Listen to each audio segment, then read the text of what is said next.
another glorious day, my tea sippers, and you know what time it is. I hope you have all of your crumpets together because it's time to dish tea, and you're dishing tea, darlings, with Big Meat.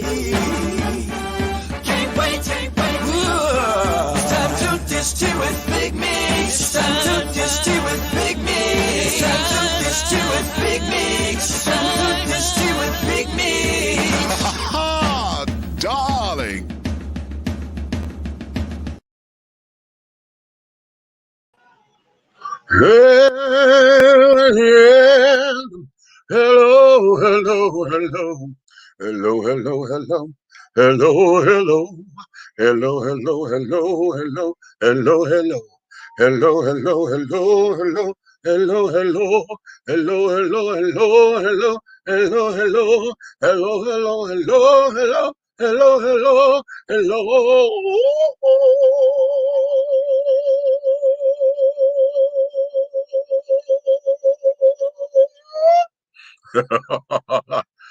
What's going on?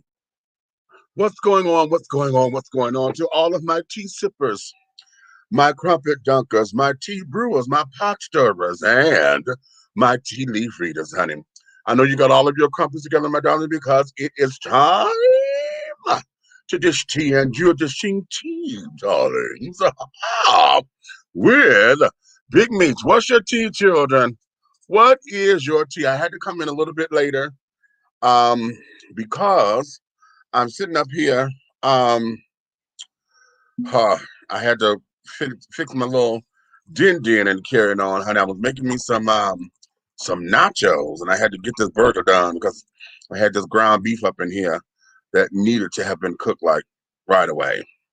And I didn't want it to go bad, so I had to chop it up real quickly and carrying on. Yes, I am pouring me a bottle of wine, a glass of wine, a bottle. I'm pouring from the bottle into my glass, okay? This is just regular old white Zinfandel today.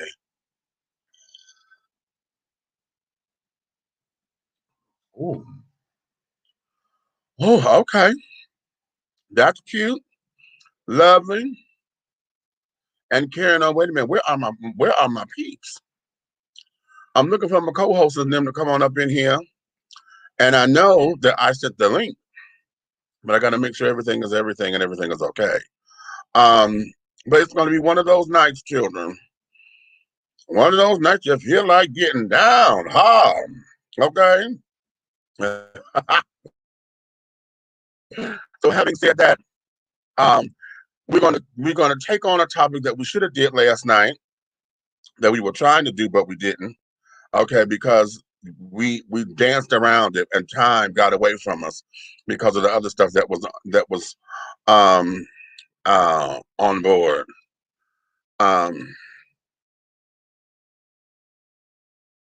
Yeah.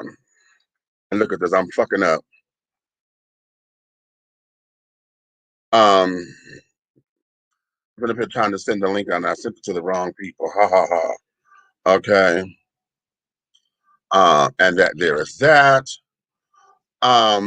Nonetheless, I want to make sure that everything and everybody is doing what they're supposed to do today. Okay, with the chat, everybody, you know what? Okay, they're gonna force me to have to get over here to Bigo because I see all of my people now are fucking with this goddamn Bigo shit, and everybody is over there, and I'm like, okay, but that's okay. Let them do what they got to do, and then we can still move on over here. As I said, one of the topics that we're going to discuss tonight is called toxic parenting. And I want to get into that because we didn't get a chance to do it last night, and we had danced around it for a minute or two. And in dancing around it, I didn't hit it like I wanted to because I wanted to get down and get specific with a few things. As far as understanding what it is with making sure that we understand the difference between toxic parenting and then also understanding that people, there's just certain things, our lives are destined to do X, Y, and Z and carrying on. Hold on, I gotta take this because there's somebody trying to get in. Let me take a commercial break real quick. This is gonna be a fucked up show. Okay. I see this already. Yeah. Okay. Let me go here.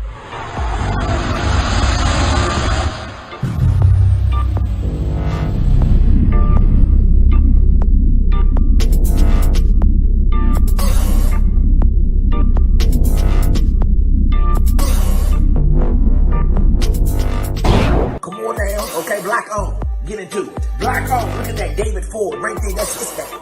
Black on. He don't know Tom.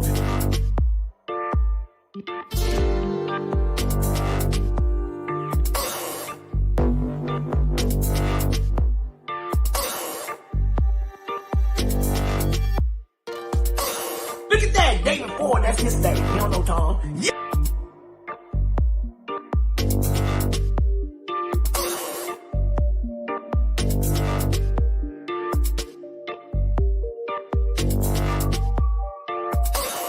Yes! Oh, here we go. Oh, I can't see the demons. I can't see the demons, but I can see the light. We are creating black luxury across this country.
Oh, okay, there we go.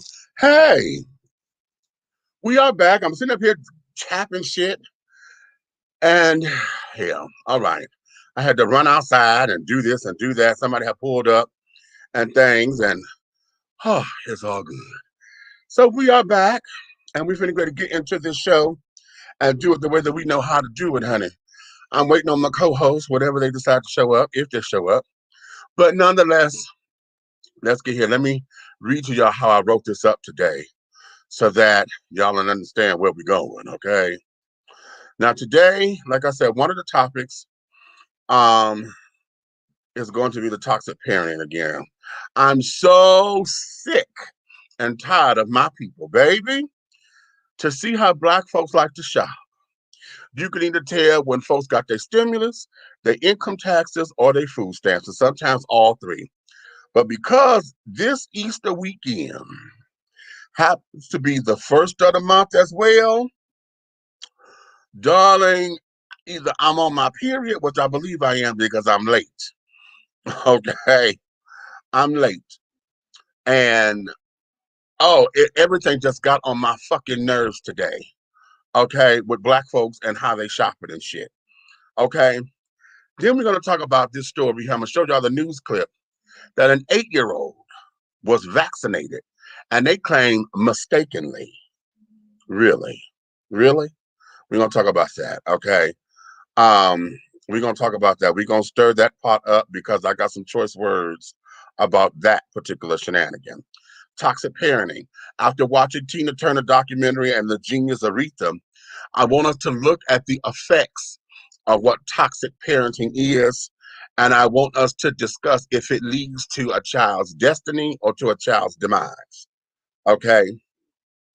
And then also I want to get into teenagers on the rampage. Okay? Because why are we having such a surge of teenage violence? Okay? So those are some of the topics that we're going to be dealing with today. And I'm gonna start here. Let me go with the obvious stuff, honey, because um uh this whole Black folks thing, and let me start there because I think that's where my festivity is. You know, um I go to Walmart chair. First off, no, I didn't go to Walmart first. I went over here to the little discount mall area. Because y'all know I went to go and um he's I'm coming. Uh-huh. I went to go and buy my true laundry detergent. I know I support. I'm trying to do everything that I can to support Black-owned businesses, and I want eventually I want for my entire house to be mostly African American products, if not all. But I know African Americans don't do Miracle Whip, honey. So okay, enough said. so, uh, so having said that, we're looking to get this thing together. And I went over here to go to the store, and all of a sudden I'm seeing all these cars. Now, one of the things that just unnerves me, and I think this is when I started. I'm trying to drive through, and you got these little motherfuckers just walking because they feel they can walk. Okay, all zigzagging and crisscrossing and thing. So now you're trying to, not hit nobody. Okay, at the same time of not wanting to hit someone. Then you got folks just stopping because they feel they can stop. Okay. And because, oh, this is my door, so I'm just gonna stop and hold up traffic. So there's Sister Lean, honey, could get her ass out the back seat of the car, not the front seat. She in the back seat on the driver's side. So she done hit this damn door to where she done made it difficult for me to go around the car because I don't want to hit the goddamn door. Okay. This child ain't put on no damn flashes or nothing. You just stopped the damn car. So now I go around you.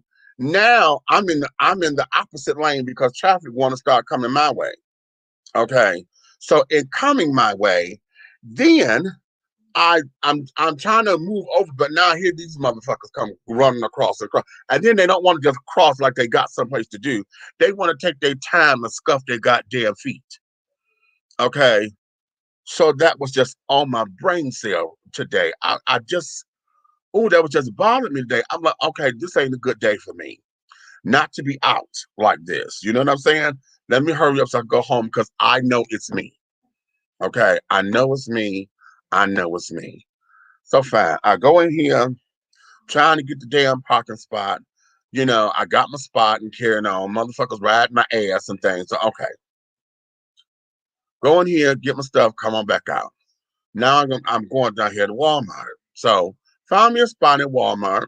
Okay, go in here, and I was doing cool until I got to the checkout line. When I got to the checkout line, this is how I say you can tell when somebody that got their goddamn food stamps. Because as I'm looking in this woman's at her basket and the shit that she got in here, I really need for us to do a show on that on food stamp etiquette and food stamp buying and how to stretch your food stamp dollars so that it can make sense. Okay. Now, granted, many of us are getting the stimulus stamps. Okay. Some of y'all are getting a little extra, okay, at this, that, and the other. And to show y'all the extra, I know my particular case, I only get $16 a month, okay, that I had qualified for because with my unemployment, they told me I made too much money. So now I own, and for a single person, I think the full grant of food stamps is like $198, okay? So, all right. So what happened for the stimulus, they started giving folks extra stamps. So I know, like on the 16th of the month is when mine kicked in, and then I would get the extra. Okay, and I was like, oh shit. So that threw me, right? I'm blessed to say that, at this particular stage of the game, the freezer is full and carrying on. So I don't have to spend them as readily as before. Because I'm single, I don't have to um uh and I don't cook like I used to. I used to always have a spread and carrying on. Even though when I do cook, it's hard for me to cook for one person because it don't look right. You know, so I'm constantly overcooking and carrying on. And then since my surgeries and stuff, I can't eat as heavy as I once did. Okay, so there are moments where, sometimes I say, okay, I'm good because it's going to be leftovers, but then the leftovers will end up sitting because now my palate ain't for that anymore. You know what I'm saying? And it pisses me off because I don't like throwing food away. So that's one thing because now, I got a little extra. So, I'm trying stuff that I would not usually try because it's like, okay, like I told y'all about the damn burgers, that damn Beyond Meat burger, okay, that I tried. I haven't done this Beyond Chicken shit, okay? I still got that in the refrigerator that I got to use before I go bed, right? Okay. But I'm looking at this woman's cart and baby, I'm looking and she got, the prepackaged stuff. All right. And I'm not saying that it's bad to buy that stuff. It's just that you got 4 kids here with you. And I'm looking at you buying crab legs and shit in the box. I'm looking at you buying uh all different kinds of little knickknacks. And what she reminded me of was when folks who were writing checks back in the day, and all of a sudden because they think they're finna get away with something, now they buying all the name brand shit, or they buying shit in excess and carrying on. You know, that's what it reminded me of. Okay. And I'm like, are you fucking kidding me? And so now she got this whole big old thing. And I'm like, wow. Okay. And I just started laughing to myself. I said, okay, her food stamps must have hit because she's buying like to stock her refrigerator, but she's buying in all this shit to where, halfway through the month, this shit is going to be gone. Okay. You already know that. It's going to be gone because now you got all the quick shit that kids like to eat. And y'all talking to somebody who knows and understands about buying stuff quick because it's the quick shit that you buy so that you don't have to cook because everything else take time or whatever. Sometimes when you're hungry right away or you just lazy, don't feel like cooking, you get something quick. Then I'm looking at all the junk food she done bought. Now, listen, I ain't gonna get on her too bad because I just wouldn't spend $32 at the damn bread store to buy junk food, all the cupcakes and this, that, and the other. But I'm buying for not just myself, but nonetheless, I just bought all this goddamn junk food. But I'm saying, she got these kids, and now she done bought this and this and this and all this. She done got, the damn Halloween size candies and shit, and then she got the big old lunch thing bag of chips, the variety pack of chips and all this, 2 or 3 of those. And then I said, ooh, okay. Then before I got in the line, I'm walking through Walmart, and I said, well, no goddamn wonder everybody walking out of here with this damn shit. Okay. I need somebody in here. Didn't I say this is gonna be a fucked up show? This is my son. Hold on, y'all. Because I gotta tell him I'm on the air for him to sit down here and go through all these goddamn changes with me, right? Okay. Wait a minute, y'all. Hold on. Wait a minute. Let me bring Derek up in here. Derek, I'm bringing you up in here. Talk to the children for a minute while I take this call. Okay. What's up? What's going on, everybody from Dish and Tea? This is your boy Derek from the Remix. I hope everything is going okay in your world.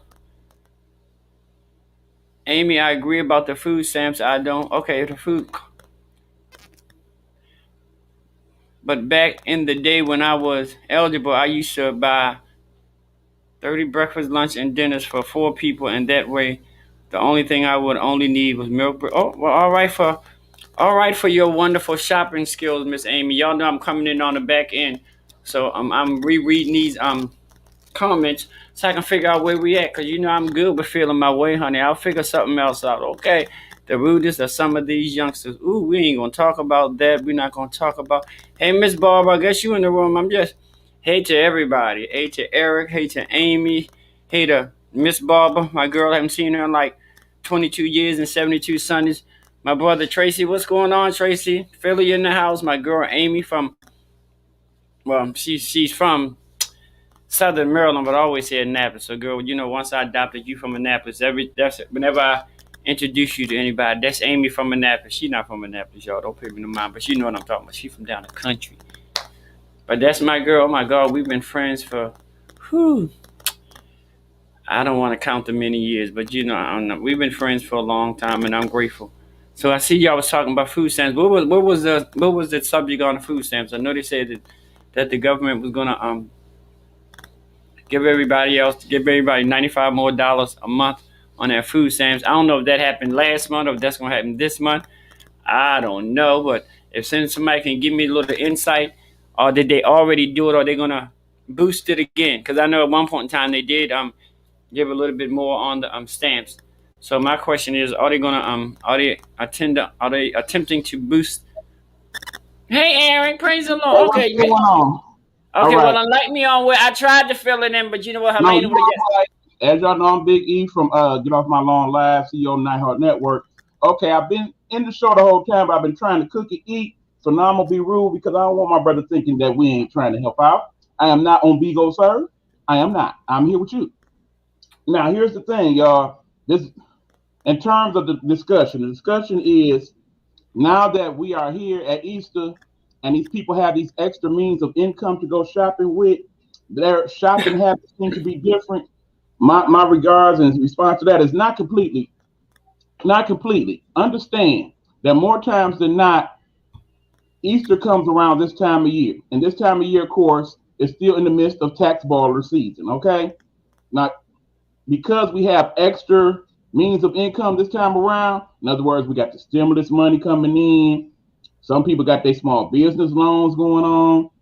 Some people are getting the enhanced food stamps and the enhanced unemployment benefits. So they dollars a little more than what they normally would be.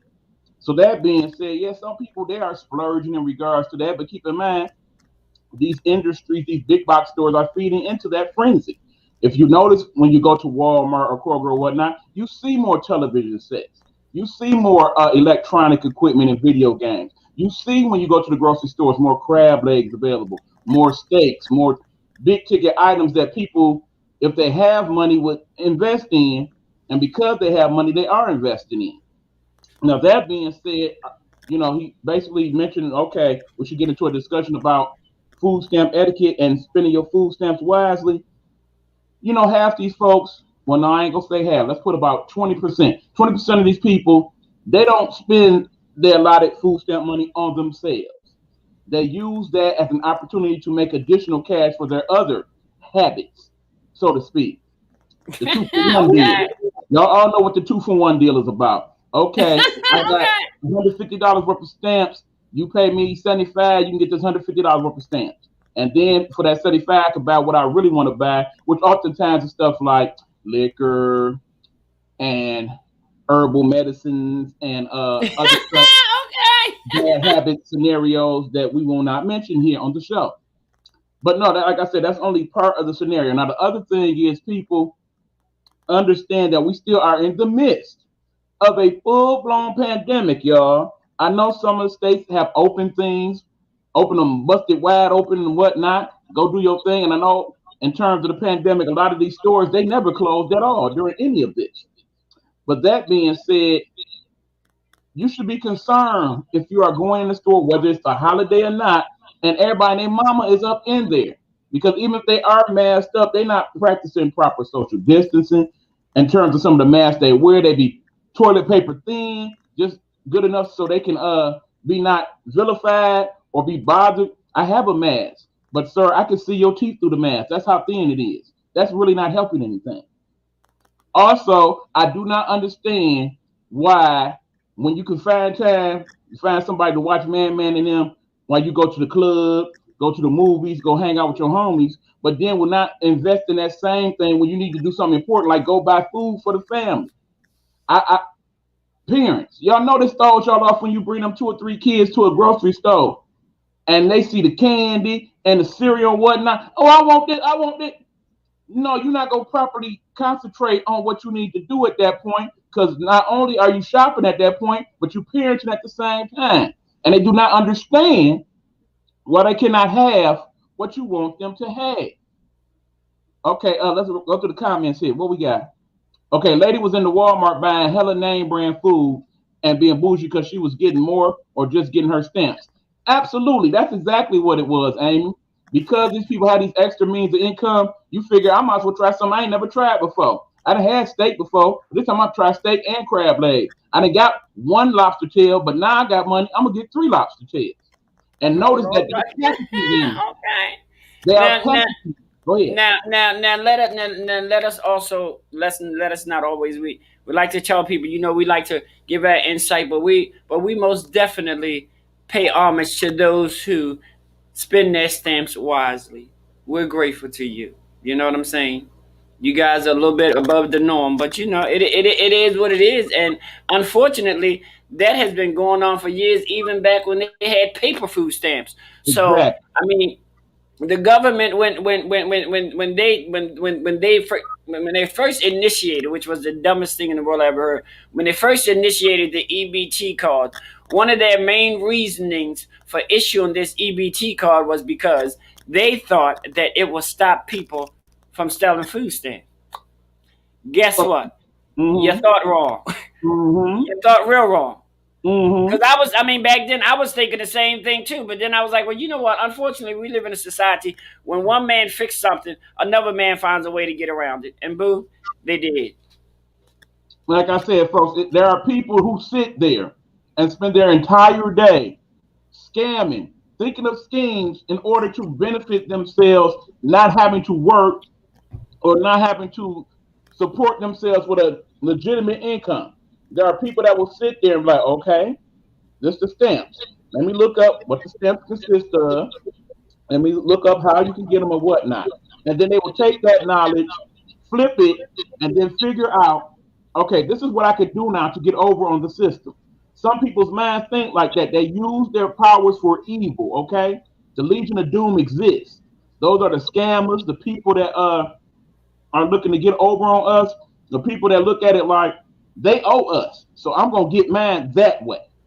But in all of this, let us not forget those wonderful store owners who allow you to buy things with your stamps that is against the law for you to buy with. Like, let's say i.e. cigarettes, let's say i.e. beer, let's say i.e. liquor. So not only the mothers and the fathers who are abusing the stamps, so are some of the damn store owners.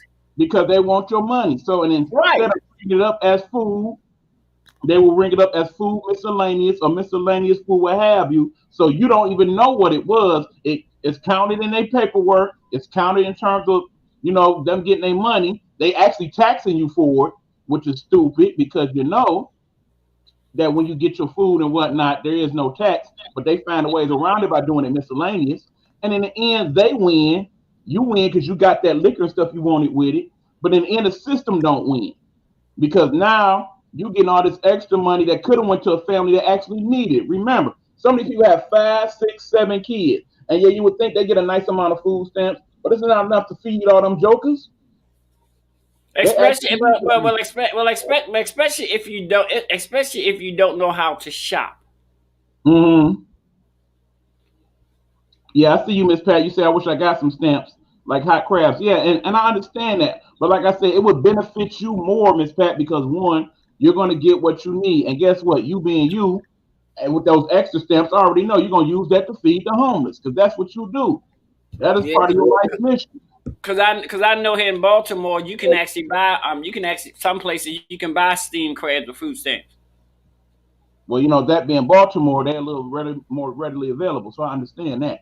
Yeah, but I'm just saying how even the businesses take advantage of the food stamps by keep on allowing people to come in there and they're not on, and you know what, and they're not even and I'm gonna get deep with y'all real quick. They're not even only doing it on food stamps because now the businesses are doing the same thing with people with vouchers.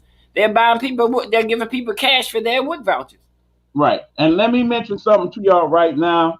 For those of y'all who finally gonna get your stimulus check in the next week or two, yes, there are local banks that will cash your stimulus check for $0 Do not feel like you have to take it to the local store owner that's gonna jack you out of about 140 to maybe even $200 so they can cash your thing and get over on you because you don't have what you need to get it done.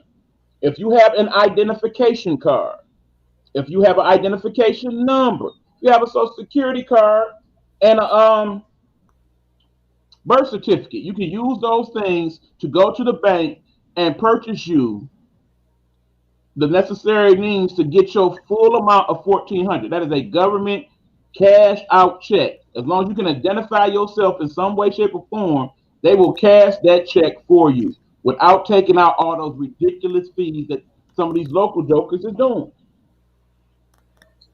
All right, y'all. I am back. And I am here.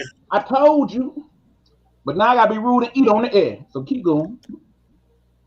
My son called. Y'all know he's away, and this, that, and the other. Hold on for just a second, Miss Ma'am. Wake your ass up and watch this goddamn movie.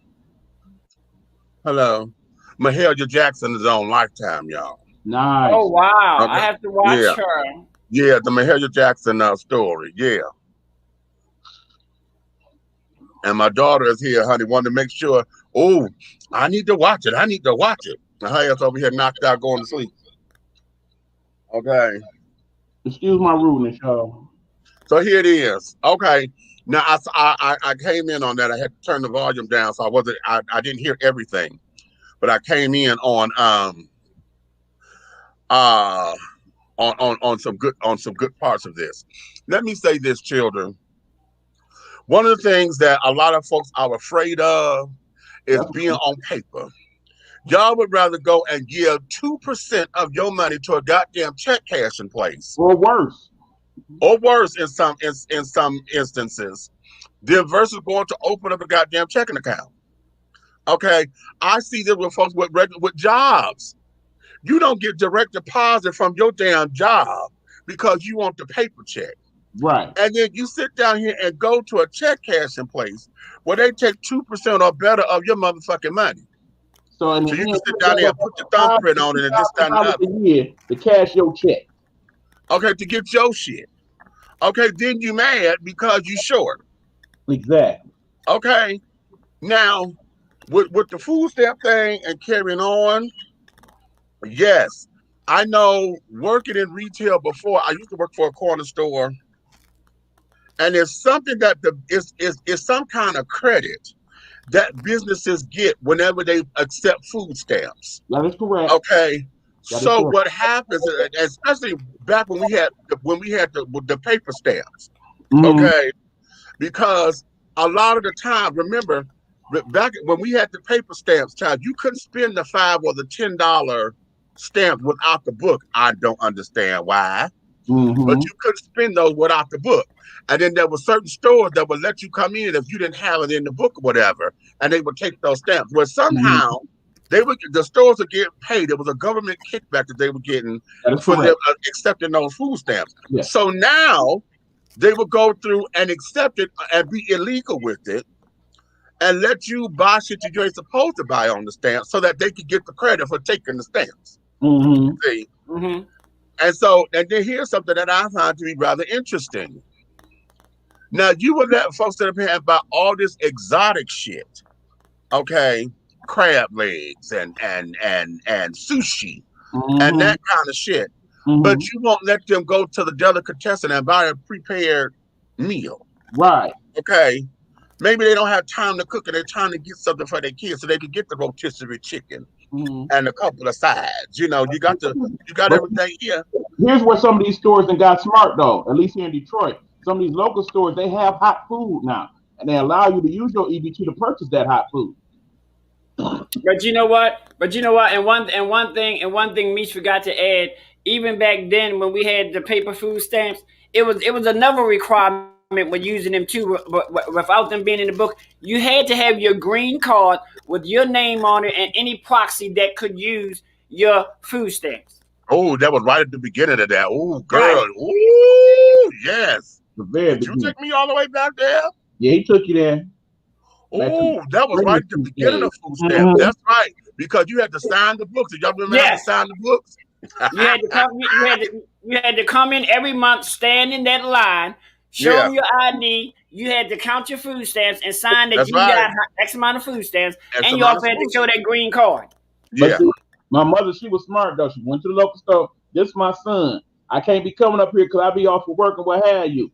I'm signing off for him right now. Take his ID picture, whatever you need to do, because I'm sending him up here. I ain't got time to be back and forth with y'all. Right.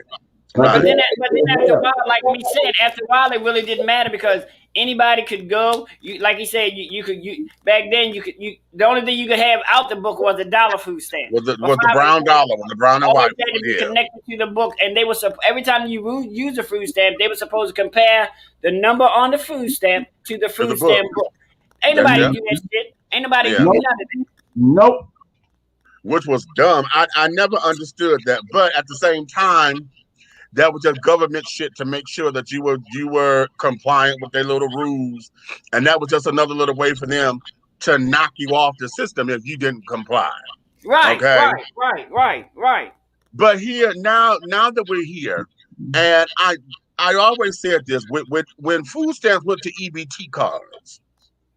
Okay, I knew then that money as we knew it was changing because now remove the embarrassment of having food stamps. Okay, because remember I remember back in the day, folks were scared to show folks that they had stamps or whatever. Right. They have other people sit down there. Oh, girl, buy this for me.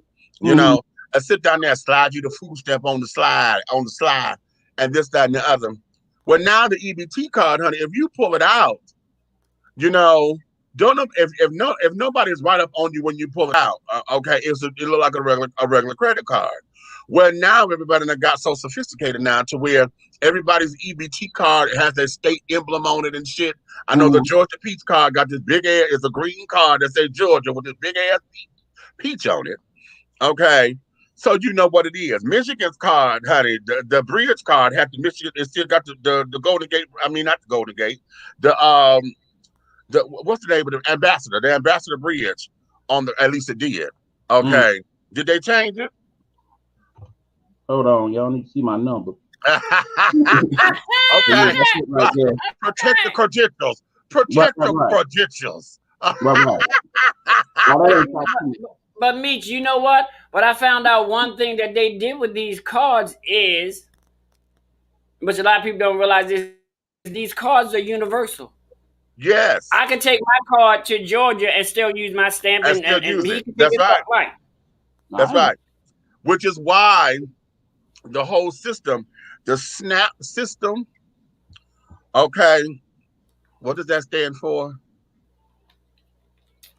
Supplemental The nutrition. supplemental nutritional something program. Okay, I think it's a supplemental nutritional assistance program or something like that. Stand by. Okay, so that program is a federal program now. So because it's federal, Snap okay, um, what this snap stand? you now could do that all over 50 states. Now the cards are different because each Yes, state. supplemental nutritional assistance program. You were right. Okay. Well, we both Okay. were right. I knew a part, and Right. you know a part. See how we work so good together. Okay. So that because it's a federal program, now you can take it across state lines or whatever. But here's the thing Right. though. Here's the thing though, children, is that they track your spending. Mm-hmm. Oh yeah. Okay, they track your spending, and so if anything comes into question, honey, they would take care of all of that, and they could tell how you've been traveling when you say you broke, Yeah. and et cetera, and how often, and this, that, and that, how long, you know, And because if you get, and listen to me, children, if you get in any kind of trouble with any kind of law, they have access to that. yeah, They can say, well, on such and such, you was in Miami, Florida, and you spent $37.22 as a Piggly Wiggly. So how was you in Baltimore too? right, They basically exactly, track it just like they track these credit cards, okay? Every yeah, right, Yeah. what you bought anywhere. They know where you bought it at, they know what time you bought it at, and right, then what state you bought it in. It's the same exactly, with that SNAP card. exactly, But then, like I said earlier, Meech, they're doing the same. I don't know about where you at, but they're doing the same thing here with WIC vouchers. Stores yeah, are buying. Stores are giving these girls cash money. Now, keep in mind, if you look at these WIC vouchers, some of these WIC vouchers are over $100, especially the ones with formers on them. But these right, stores are giving these girls like $20 and $30 for these $100 and $200 vouchers that they getting the credit for. that they getting the credit for, exactly, exactly. Now, if the girls were smart, and the Hello. store owners too, and the store owners too. Because if you're going to take the damn voucher, y'all know damn well that baby formula and shit is an arm and a leg at these little corner stores. Yes, they are. Okay, it's an arm and a leg. So as long as I'm compliant, see, the store can sit down there and still get the credit, even though they charge it what the grocery store would charge $5 and $6 for this damn can of Similac. They charge it $8 and $9 for the same can. See, but because you in my neighborhood, and I don't have transportation to get to the grocery store, this is how I'm able to care for my child. Exactly. Okay. And so because there is no dollar amount, they say that you get X amount of cans of this or X amount of cans of that. You could get this particular cereal and carry it on. See, they can sit down there and substitute the cereal because the cereal is the same goddamn price. But They that, can but you know what? substitute the cereal. But you know the sad, not the sad thing, but the good thing about it is the nutrition is. Y'all know I'm old. I'm not ashamed to say it. But the nutrition is so much different now because Yeah. they, back then the only thing we could get was fucking Kicks or Cheerios. Okay. Now look. Back then we could get the square King cheese. Vitamin. Right. King Vitamin, Hello. Back then we got the square cheese. Now they get Kraft single slice, individually wrapped cheese. Right. They get fresh fruits, fresh Right. vegetables. Right. I'm like, damn, Right. my work was. I mean, the only thing we got was for protein was that peanut butter and dried beans. How about that? Yeah. And Yeah. keep in mind, another thing about these local stores, particularly the ones owned by foreign people, not to be racist or anything, but they are a part of a whole setup, people, where they go and they get their product from their people that they get at a discounted price because they people are hooked up into the actual manufacturers. So there's $9 you're paying for the cereal that's $7 at the store. They done got it for $2. Right. So they doubling and tripling their profit off of you, knowing that your dumb butt ain't about to get on that bus or too tired or too lazy to go a few blocks down to the store, and so they getting over on you like that as well. Let me tell y'all something. Here in the business of retail, the business of retail is all about getting a product line somewhere where you can get a 4-time markup. Yeah. Okay. So I want y'all to think about that. because I was trying to start a jewelry business. I had got this little costume jewelry I was trying to when for my shows and stuff, and I was trying to go into that particular thing. So I get these little sparkly diamonds and stuff. But the shit that I had it wasn't drag enough. Okay, I Right. was just starting, but nonetheless. When I got it, I had the dude on the line tell me trying to get gold necklaces and stuff. He was going to sell me at it for like $7 a necklace and told me that this it had a markup value of 4 times the amount. You know, I said a markup value. They said, yeah, you can sit down here, we'll give it to you at this price. And you can mark this up to 4 times the price in order to make your money.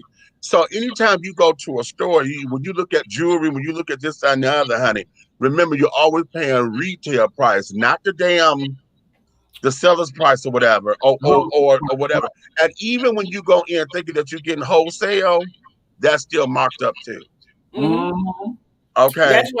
That's why these stores, these little corner stores, and you go in there and you see the little thing that say 99 cents. A lot of us don't pay attention to suggested retail price, Retail. meaning that they don't have to charge you 99 cents. They suggest that they charge you 99 cents. Say Right. that. You Say think that. you get over Okay. because you go there and they give you discounts on the liquor and stuff, of course, because they definitely want to come back to that. But they make Exactly. the difference by selling those little rinky dink stuff that you wouldn't think people need like that you ain't gonna be able to find, but at 1 or 2 in the morning there, that's the ones they mark up big time. Listen, let me tell you something. It's like how we do at cabarets, honey. Anytime we tell you a cabaret is BYOB, it's because we selling you the setups. You got ice, a bucket, and cups and carrying on. We selling you the setups. Mm-hmm. Okay. Because that's just one thing that you don't have to worry about. And see now and now in this day and time, especially in this economy, that's the best way to do any kind of function. It's to do your Right. BYOB because they're gonna give you your cups, your ice, your chips, everything you just bring your bottle, your good appetite, You and have a bring good your time. shit, we sell you the setups because see, then I don't need a liquor license. Mm-hmm. And you know what else? And then as a promoter, you don't have to remember, well, John like this and Betty like this and Mark that's a lot of different damn liquors that you have to spend money for out of your pocket. Right. Mm-hmm. Right. Right. And also remember, folks, when y'all go to these stores and spend that 50 cents or $1 for a cup that they done bought the whole sleeve for $1, you damn Right. money. Right. So let me get back to this because I'm gonna tell you, as I was walking through Miss Walmart, I see why everybody was running there to get their goddamn TVs. A 50-inch flat screen was going for $253. Mm-hmm. Now, I forgot what brand name that was, but the Philips was going for $298.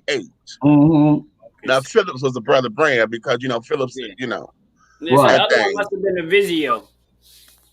Maybe. Or what's the one with an S? Not Samsung. It's something with an S. I remember an S. Maybe it's Smithsonian or whatever. I don't know.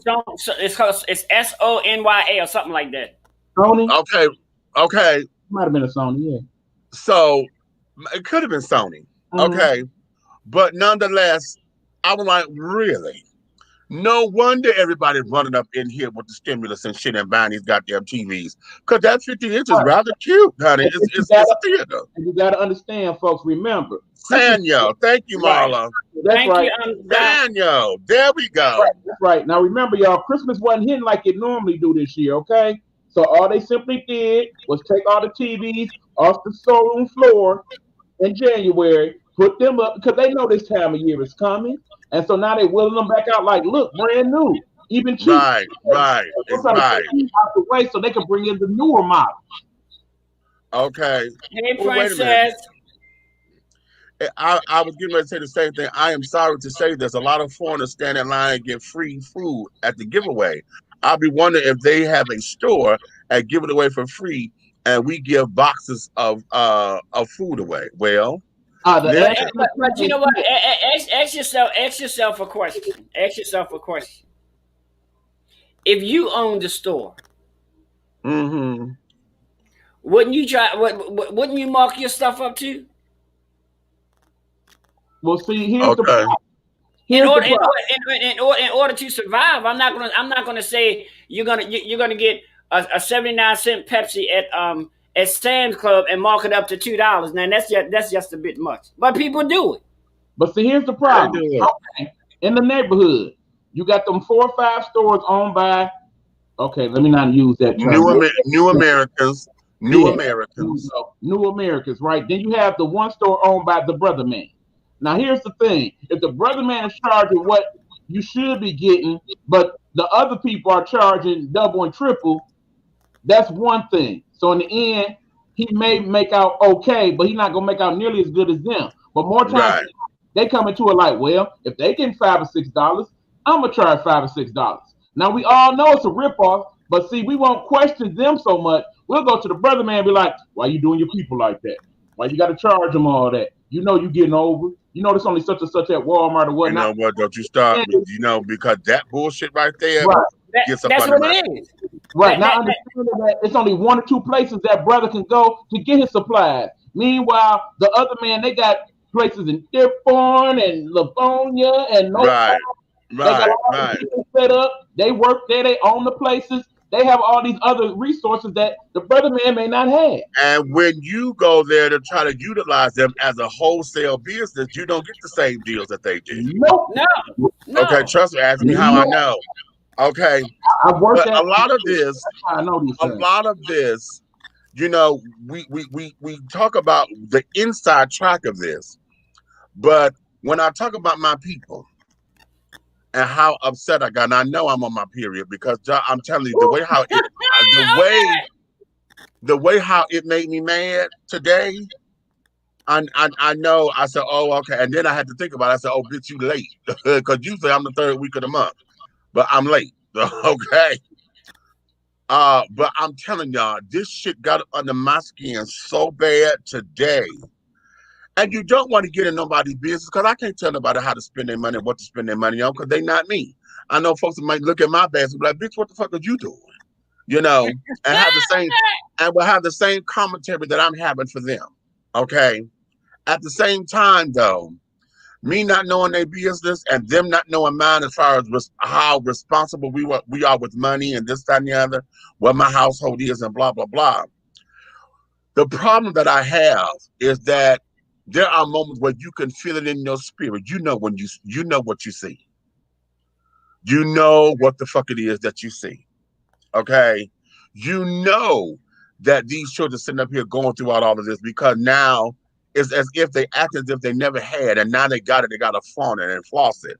You know what I'm saying? And I know my girlfriend Carlon, honey, she talked about doing this a long time ago. And I told her I need her to do it now. She wanted to start a program where she wanted to start a cooking show and base that on folks from start to finish, going to the store, how to spend your food stamps, and then come home to prepare a meal for your family, and how to budget your food stamps. And make it cost effective. I got you. You know, and make it cost effective. Mhm. Okay, and healthy as possible. Because here's the other thing, and I remember, I forgot which show this was, if it was Oprah or somebody, but I remember a talk show where the woman was on. It was Oprah. The woman was on, and she was talking about going to the store buying food. Okay, well, you say that my kids need to be healthy, but I only get X amount of dollars a month in food stamps, and I got to make this last throughout the entire month. Why am I going to sit down here and spend $6.99 for a little bitty ass bag of a vegetable stir fry? Okay, because it's organic. Okay, or better yet, no. Let me not use the pre-cut food. Let me go to the organic shit, because the organic stuff, where it is, you can get peppers and stuff. You know, if they on sale, you get them for like 89 cents a pound, or each. Yeah. Okay, when they on sale, sometimes you get them as low as 69 cents each. But when you go over to the organic side, they're 89, 99 cents a piece because they're organic. Okay. And then she said, you know, I'm trying to fit my home. So why would I go through trying to get all of this when I know it's not going to last, when they got these damn frozen pizzas 10 for $1? Okay. I get 10 of those, child. Okay, they 10 for 10. So I get those at $1 a piece. I got 10 different damn breakfast, food items. I got 4 kids. So here, if I get $40 worth of that, that's 40 goddamn pizzas in this damn refrigerator. My kids can eat. Okay, I get that, and carrot. I go to. I had to teach this and meet, honey. Oh, girl, you on my mind. I still can't believe you gone. I had to teach her because the fruit would be on sale. The canned fruit, it would be on sale for $1. You get the great big old huge can, but when you look at it, all of that fruit is in heavy syrup. It's no good for you, honey, because you got all that goddamn syrup in it. It's too sweet. Right. You got to get the fruit in the fruit juice. If you're gonna get it in the can, get it in the juice, the fruit juice. So it cuts down on all that damn sugar and carry it on. And I had to teach her that. She said, "Oh, girl," and when she said, "Oh, girl, I never paid that no mind." I said, "I know, baby," because she was a health nut. She was trying to help me because I had just had all of my, the beginning part of my surgery. I had just had the gastric, right? And so now she had gutted out my refrigerator for me, and she's trying to help me to stay on this particular path. And I said, "No, we can't get that." So that was a lesson for her at that particular time. But most folks ain't gonna do that because when they see, and I'm not talking about the little can, the 15-ounce can. I'm talking about the great big, the 32-ounce can. Okay, that we make bracelets out of. We talk about that later. That can that's usually like $1.69. Okay, it would be on sale 10 for 10 at Kroger's or whatever. But you sit up there, why would I not get that? Because I'm stretching my money. I can sit there and my cupboards will be full. Okay, versus you trying to tell me, oh, this is bad, this is bad, this is bad. Why is it that anytime y'all say I need to eat healthily, the healthy stuff is the most expensive shit, and I'm on food stamps. I can't buy that shit. How about this? How about this? How about, did y'all know when y'all go to Kroger and y'all go get shit out of the health food aisle that's not covered by food stamps?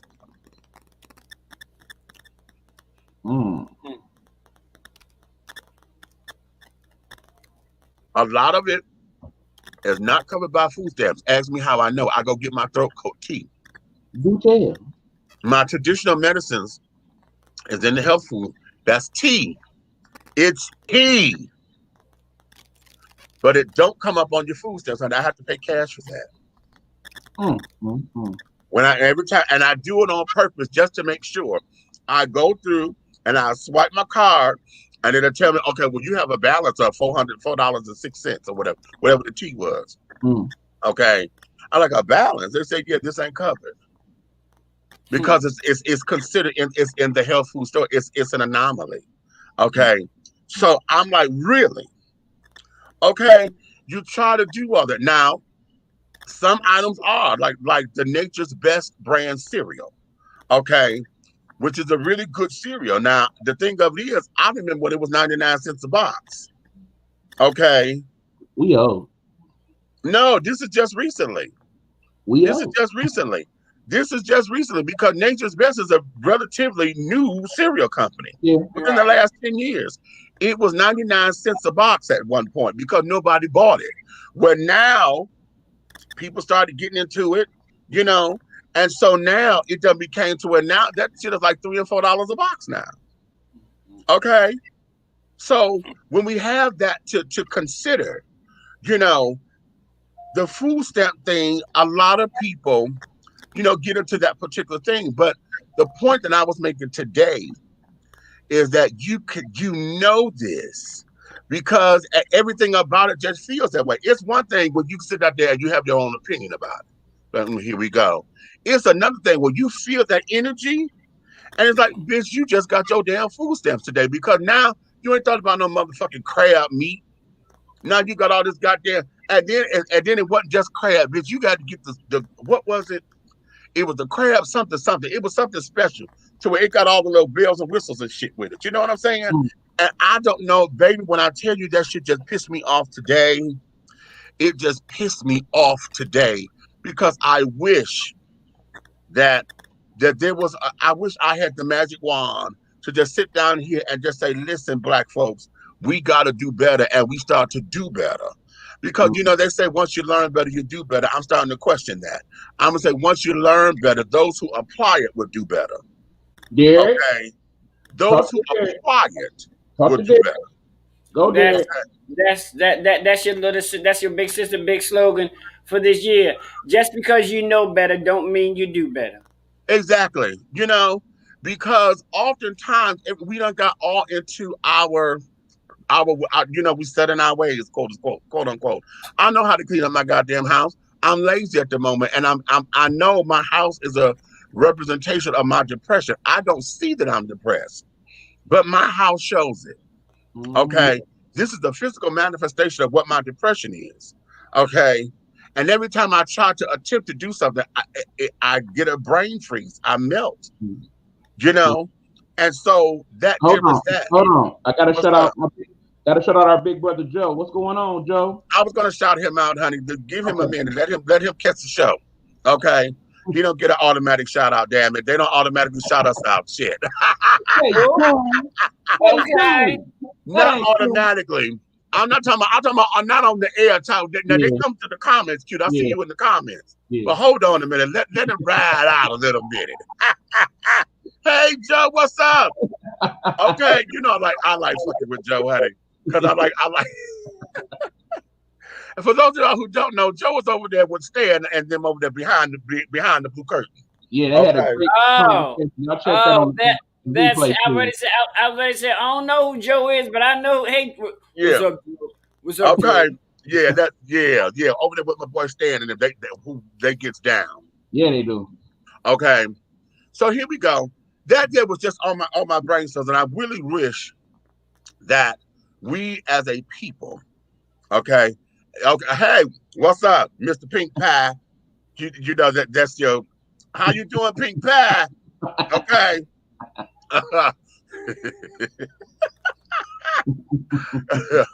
Oh, that still just wears me out. But I just wish that we get into that particular space where we're able to come out of this fucking ghetto mentality.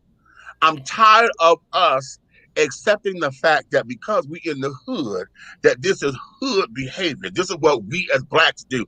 I'm sick of that being our narrative. And today, that there was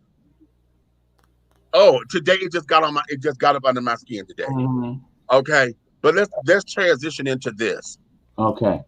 Let's transition because this is another thing that got up under my motherfucking skin. Up under my motherfucking skin. Oh wow! Okay. I bet you I know what it is. You know what it is, girl. You know exactly what it is. You know what it is. I'm finna ready to play y'all something. Okay, I'm finna play y'all something. And here we go. A story that's raising a lot of questions is how a Texas 8-year-old boy was able to get the COVID-19 vaccine. So the vaccine, it's not approved for children. Candace Sweat found out how this mishap happened.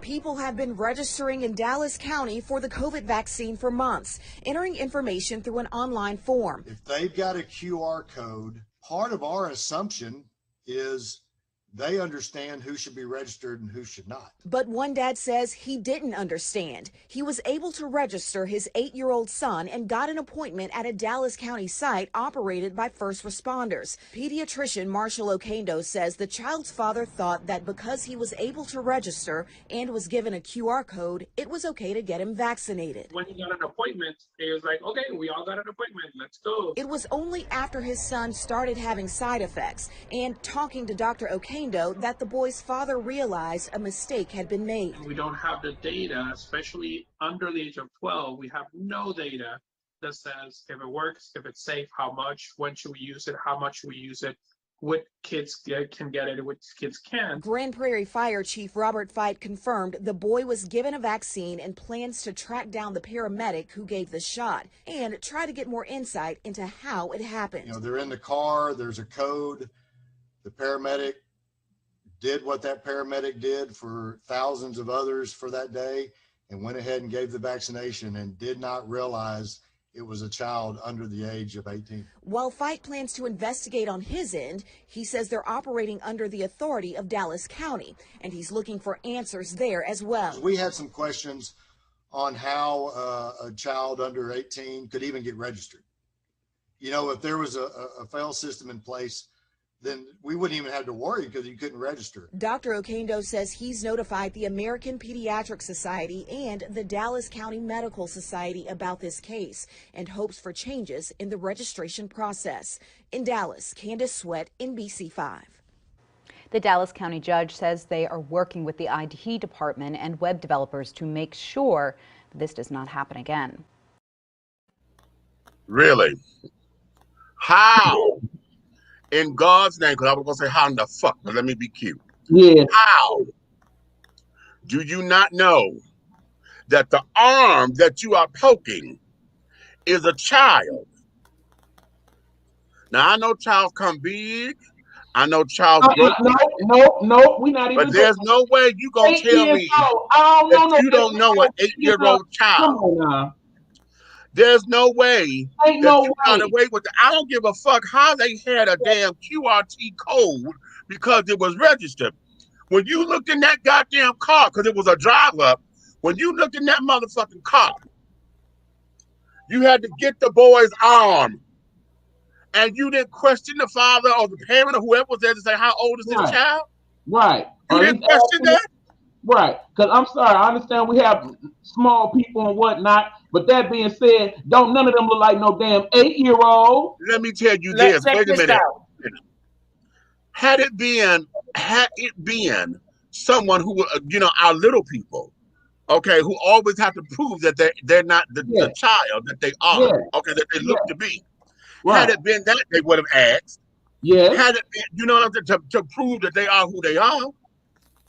So in this particular situation, honey, I don't buy that the daddy sat up there and because we were registered. Oh no, motherfucker, you knew what the hell you was doing. Check this out. If you registered, you mean to tell me nowhere on that registration form it asked for age and birth date? How about that? Identification number. 8-year-olds do not. And this is even before you got the confirmation of when you had your damn hearing. So where was the human error? Wait a minute. Hold on. I know every time I go to take a COVID test, when you register, you also have to sit down and show your ID. Right. To make sure you're the person who is registered. How in the fuck an 8-year-old had an ID card? Right. And I'm pretty sure, especially in this day and age, but they don't even teach kids cursive writing no more. I'm pretty sure when you seen that fucked up ass signature, that didn't ring a bell in your head like, this look like a kid wrote. Okay, I understand there's people in here that might be from Texas, forgive me, y'all, but y'all stay ass backwards, period, right now. Here's where it is. But you're a father. Check this out. You're a father. I know there's no way possible you didn't hear on the news over and over and over again that vaccine was not approved for somebody your son's age. I know you ain't such thing nowhere. You ain't heard that no motherfucking where that vaccine was opened up to children. I'm gonna tell you what I think happened. I'm gonna tell you what I believe what it is. Okay. Mm-hmm. You registered this child because you knew you could. I think you falsified the information. Agreed. To get the number.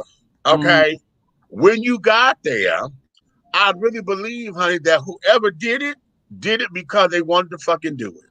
Mm-hmm. You know, talk them into it or whatever that was. They did it because here it is. You wanted to have your entire household vaccinated because y'all ready to stop wearing masks. Y'all ready to go visit grandma and wanting a hug and this and another. I think that's the mindset. Yeah, because I really believe that's the mindset. You want to be safe. You want to participate in all the other foolishness that's going on with all the other tech. But what you done did was put your child in harm's way because now this baby's having severe reactions and side effects because this is a child. And keep in mind, if you got the child the vaccine, he got an adult dosage, okay? I was just going to go there, right. I was just going there, right. Not going to get the same dosage an adult is going to get. So you're damn right he has some side effects. And seeing it was the Moderna one, in order for it to be fully effective, you got to get a second dosage. Now how about that? Now you're going to turn around.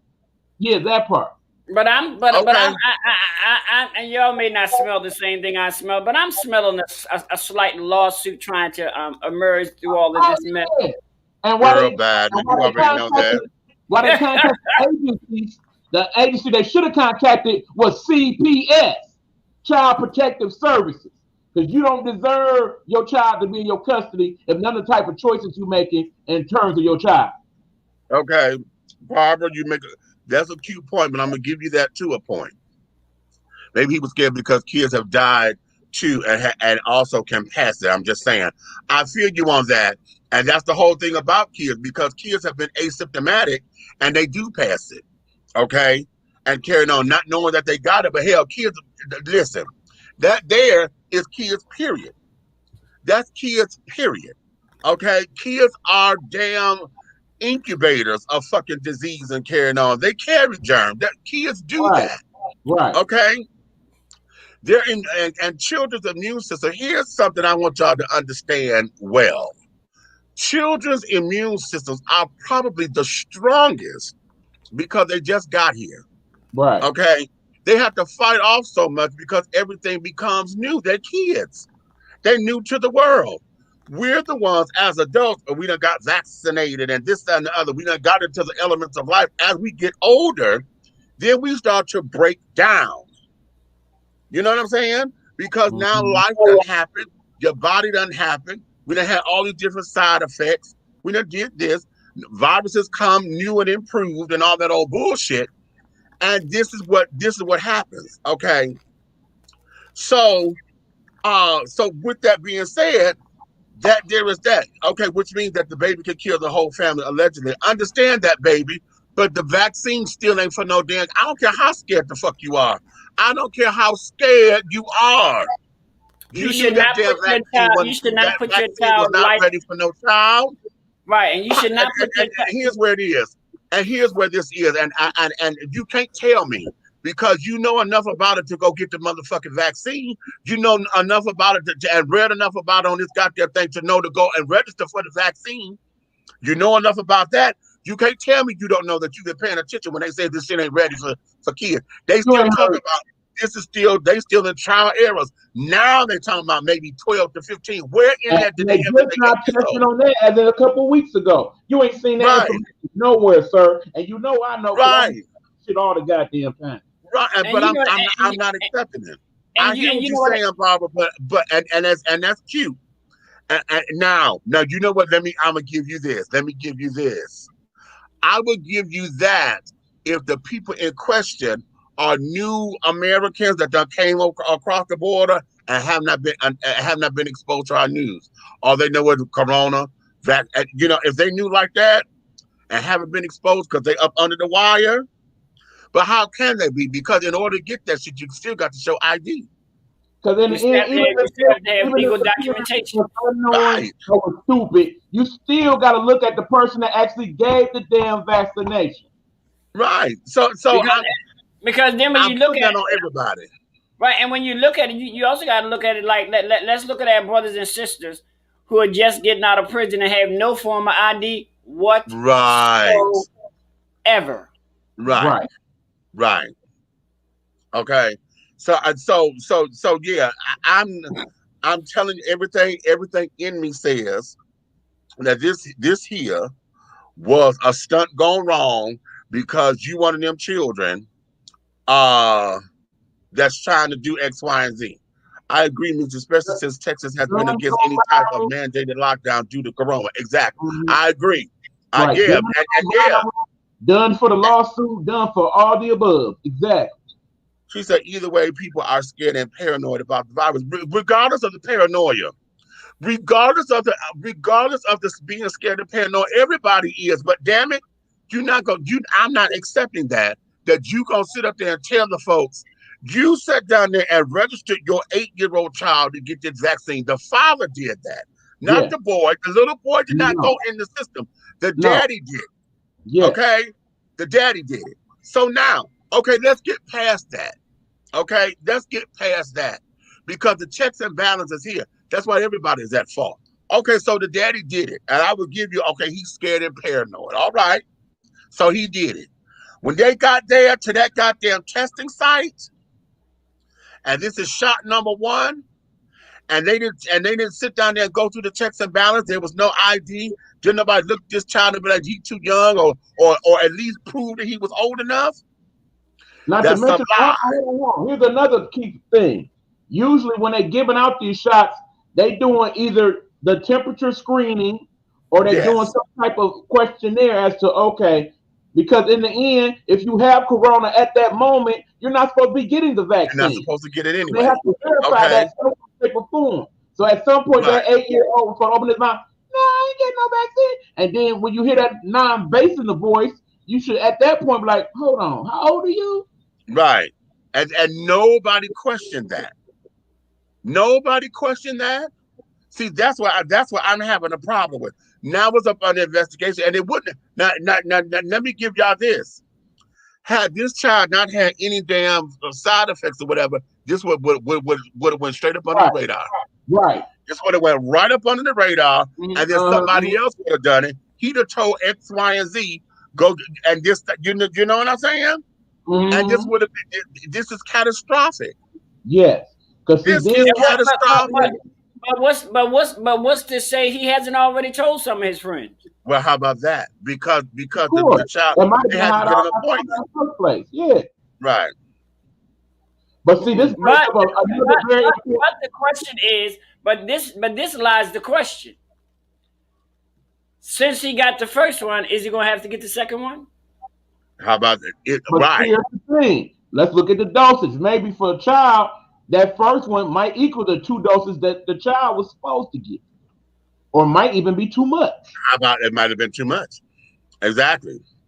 But see, this actually brings up a more important question, because keep in mind, at some point they will test children, and then they will be able to get the vaccine. But here's the thing: at that point, you the parent, right? Right. So you say, okay, yeah, you taking the vaccine. Your child say, no, mommy, I don't want that.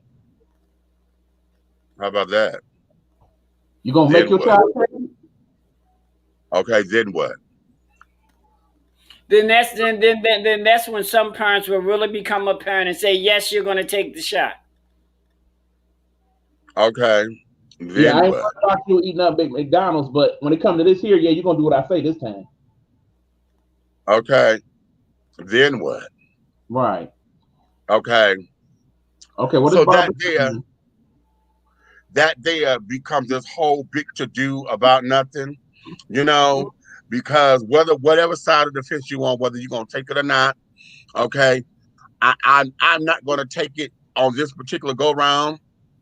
Although, you know, everything, you know, I keep hearing all this, and they really want us to persuade it, and I in my spirit. In my spirit, something is telling me that somebody's going to try to force me to take this goddamn vaccine.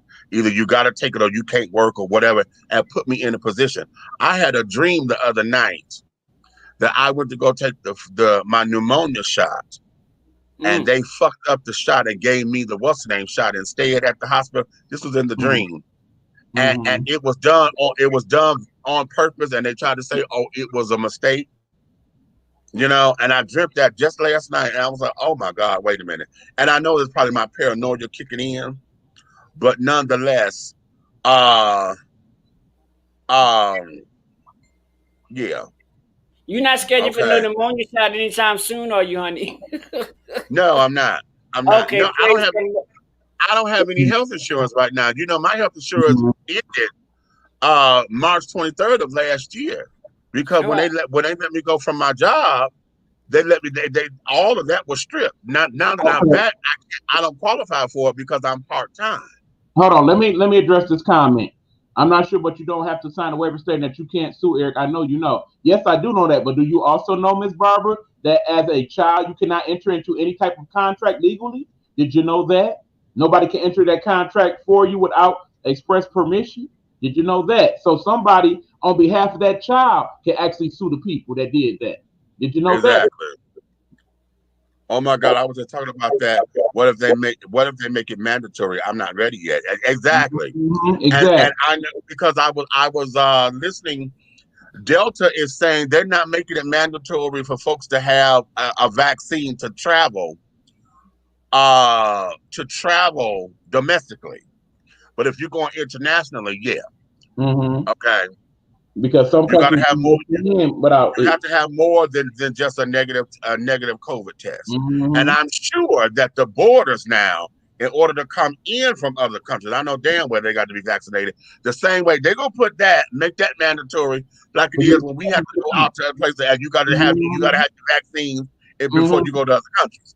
I'm Right. sure this is going to be up But there. yeah, I think this is like this. They're trying to give everybody the opportunity to voluntarily take it with the understanding that this is what it is. In the ideal world, I do not see them getting to quote unquote herd immunity. I say the majority of people will choose to take it on their own, but it won't be enough to make it satisfactory for the health people and things of that nature. But in the end, hospitalizations are still 30 or 40% based on the people that's not taking it. Then guess what, y'all? Y'all gonna be taking the vaccine one way or the other. Okay. And my whole thing is this. I want to wait until they get more data because see, right now everybody's experimental right now. The data that they are using came from the clinical trials because this was an emergency push. Now they keep on saying, I was listening to Dr. Fauci with LL Cool J, because LL Cool J, if y'all go check that out on YouTube, he did a live and I caught it in the beginning. I didn't see the whole thing. But Dr. Fauci was like, well, the reason why it happened so quickly is because they were already in preparation for doing something to create, they had some testing or whatever done, but it wasn't necessarily for this vaccine to create the vaccine, but they were already in testing. Okay. So some of the data that they have is them because they were setting up to prepare for whatever. Okay. Now I'm paraphrasing. Y'all go listen to the interview to hear what he said. And see now, because I know earlier on they were saying that, because of SARS and because of MRSA and all that other shit, they were looking at this vaccine because this was supposed to replicate an Ebola. What they did for those, they used that particular data, and this is how they were coming up with the foundation for this particular vaccine. Okay, so the data that they had on that is that. But everybody who's on it now are becoming case studies because now they don't have any long-term knowledge of what this shit can do. So now everybody that done took it is based on short-term information. So now you are the guinea pig because now as you go through, once you become fully vaccinated, now they got to go through whenever you go to your doctors and this and that, they got to now monitor you to see what the fuck done changed, if anything. You see, so everybody's guinea pigs right now. So now this is 2021, honey. I wouldn't be ready to take that into 2025. See, because then we would have studies and stuff to see what has happened. Because every day I watch GMA3, and every time Dr. Jen get up there, honey, with new information and what they done found out and what they done found out, I'm like, bitch, it's too soon. Y'all don't have no long-term data. Okay, for those of y'all interested and still trying to figure it out for yourself, I just posted some of the things you could look into in terms of the recent studies and studies in the past in regards to vaccines. So y'all go to the CDC site and look those things up and make your own determinations. You also can look on any of the sites, any of the people that are presently administering vaccines. So that's Moderna, that is Pfizer, that is Johnson & Johnson, that is AstraZeneca. You can go on any of their websites and they have the updated information. And so now, and then Dr. Fauci also said that he was one who was instrumental. He was in on the discussions and things, and was there when they were putting it together. I said, so were you there when they were putting all four of them together? Because we got how many? We got four, almost five different vaccines or whatever. Okay, so were you there for each and every one of them? And how is it that Moderna and Pfizer got 2 shots, but Johnson & Johnson got 1? Okay, what is it that they're doing that everybody else ain't did? Well, see, keep in mind they're now testing on some people a second shot of the Johnson & Johnson to see if they can get the same efficacy that the Moderna and the Pfizer shot is getting. Because remember, Moderna and Pfizer is 90 to 94% effective. The Johnson & Johnson is 72% effective. Right, but now what's the one that's supposed to be 100%? It's another one that's coming out that's supposed to be 100%. No, it's 100% effective in regards to people not dying from the vaccine, from Okay. COVID, and 100% in regards to them not being hospitalized in regards to COVID. But no, there is no 100% vaccine at this Exactly, and that's what right. If they do come out with one, that means we're about to get rid of the flu too, because they can use that same elements to make that possible. Right. Let me play this because we finna get it. I'm still on shit that pissed me off and carrying on, but this is going to tie into it because ultimately we get into toxic parenting. But I want to talk about these damn teenagers. Look at this. An Uber driver attacked and carjacked. Tonight, 3 teens are facing charges. Dashcam video of their arrest is only here on 7 tonight. The trouble started on Charles R. Avenue in East Point.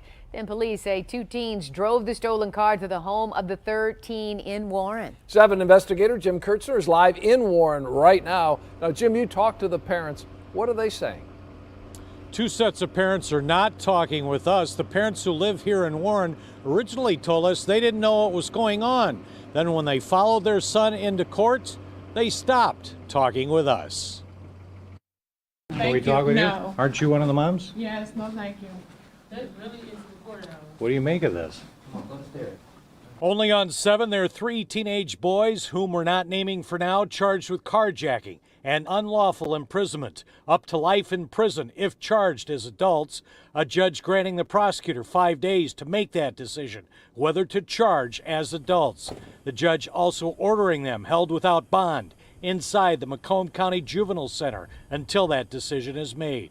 Only on 7, this is police dash cam video of their arrest in Warren at 10:30 last night. Police say this is where they drove the stolen car after they assaulted an Uber driver in East Point.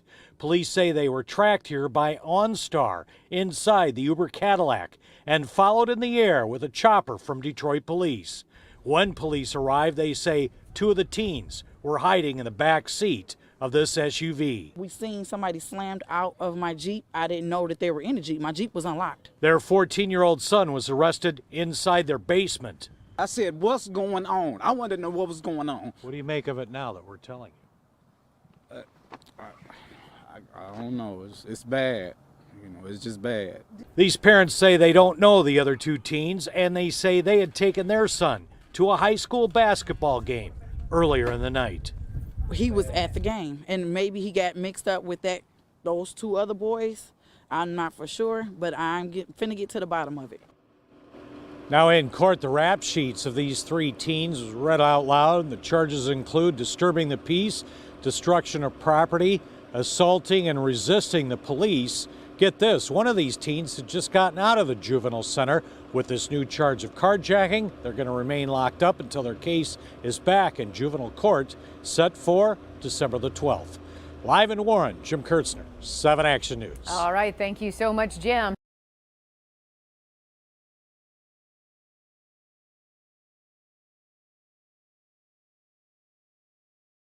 That horrific story out of D.C., a carjacking that left a delivery driver there dead.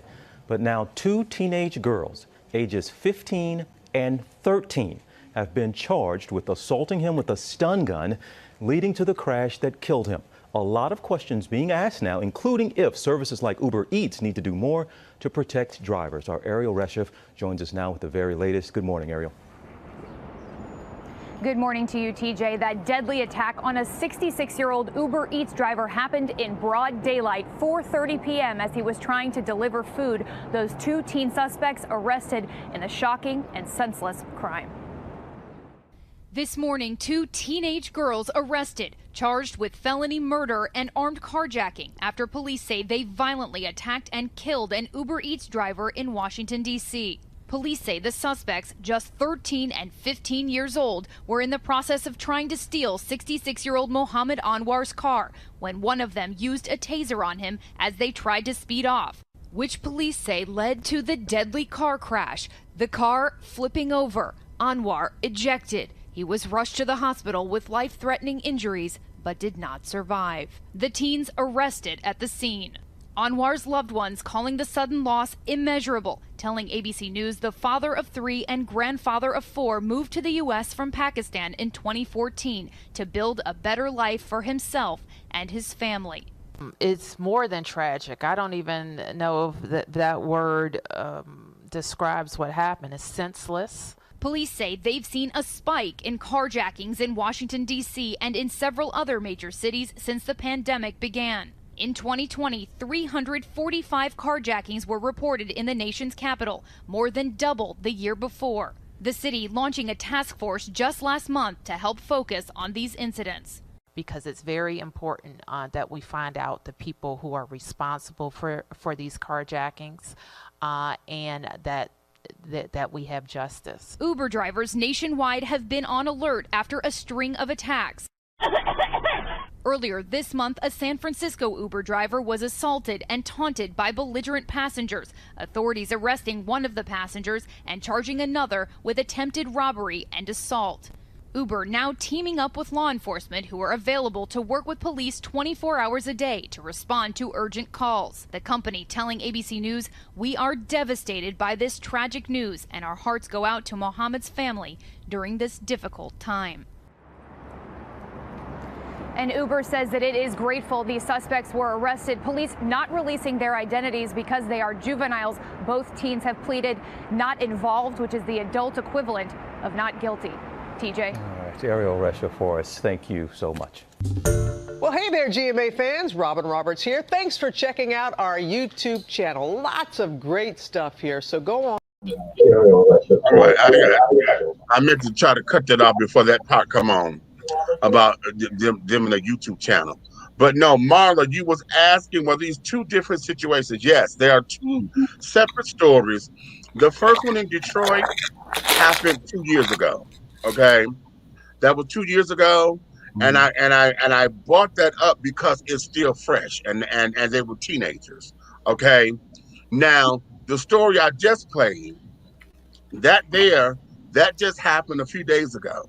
Okay, and then they alluded to another story inside of it. I was going to get that story, but I didn't need to because they talked about it. And that there was when those teenage girls was in the back of that Uber, and they snatched his phone and all that shit. And carried on. Those are three separate instances where we have teenagers, okay, doing crazy. Yes, those two girls with the Uber Eats driver that killed him. Yes, that he did die. That Uber driver died. Yeah, that one did. Okay, he died. Those girls were 13 and 15 years old, trying to rob him and chase him and this, that, and the other, and steal his car. So, is this gang related? We quick to say that this was gang related activity, because a lot of time when it comes down to teenagers stealing cars or whatever, these are usually gang initiations. But I'm not quick to jump to that conclusion all the time. I think that these are just precocious teenagers who had too much time on their damn hands and wanted to do something. And now the girls these days are much more violent or aggressive than a lot of the boys are nowadays. You know what I'm saying? But 13 and 15 years old, and y'all responsible for killing somebody? The other one, three black teenagers, okay, are responsible for that Uber driver. Okay, now look, I don't know if you knew this or not, Meech, but you know I used to be an Uber driver. Right. And I was actually working when that incident in Detroit happened. I was working that day. In fact, I was actually in that area a couple hours prior to when that occurred. So really? Yes, really. And keep in mind, about a week after that, there was a situation to where I had a young passenger who basically had a stop that he wanted to go to. But then in the middle of the stop, it's like, well, okay, well, I need to stop somewhere first. You know, usually Uber requires you to, if you want to change your stop, to where that stop is in the app, so that way the driver can reposition the GPS that way. But no, he was refusing to do that. And then on top of that, he wanted to, okay, I'm just going to show you where it is. Go down this street, go down that street. Oh, no, sir. The only street you're about to go down is the one here. You're the police department. Now, you got two choices. You can get the fuck up out my car and head on over there, or at this point I'm gonna call Uber and let them know that no, this ride is over, and we're gonna sit here and wait for the police because I'm gonna use my other phone to call them. What's it gonna be? So yeah, his butt got up out my car because I just have sneaking suspicion. Now keep in mind, I worked through a platform called Maven. Maven was a platform that was renting cars to Uber drivers like myself that are wanted to drive but did not have for insurance, car note, what have you. So you would pay them a set amount every week and Right. drive what happened. Now what happened was after that incident, that particular incident, a couple weeks later, they had us turn all our cars in and they fitted all the cars with instant GPS in the car as well as cameras inside the car so that they could Right. see what's going on. And in the event something happened, you had a button you could push and they would automatically go back to Maven and they would, basically contact the authorities from there. Right. Since then, they changed some of Uber's safety, but in the end, here's the thing. You have to be an adult to have an Uber account, according to Uber. But that being said, many people will let their child use their account, let their significant other use their account, what have you. So it's very easy to set somebody up if that's what you're looking to do. Go ahead, Jared. Check this out. A carjacker victim assaulted by 3 juveniles who stole his car and struck him has died, police said. Baltimore City Police said an officer on patrol shortly after 5 a.m. Friday in the 100 block of North Coughlin Street. And that's where the 3 teenagers beat up a 41-year-old man trying to take his car and struck him with his own car. And see, that's a whole nother incident. That was just yesterday. Okay. Yeah. So what's going on with our teenagers? Okay. I don't want to say that this is all gang related. I refuse to believe that. No. What's going on with our teenagers? That is this residuals from the reality TV show shit that we keep talking about? Is this a residual effect from that? Okay, is this residue from the video game world come to life? Is it Grand Theft Auto residue? Okay, what the hell is this? And where? The Detroit story. And the one parent, when they got to the court, the parents didn't want to talk. Okay. But then the one parent, the daddy, he like, wait a minute, the boy hiding in the basement. Okay. He like, wait a minute, I need to know what's going on, what is happening here.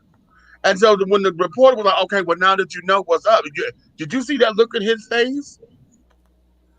And he was like, damn, like this is bad. This is really, really bad. Okay.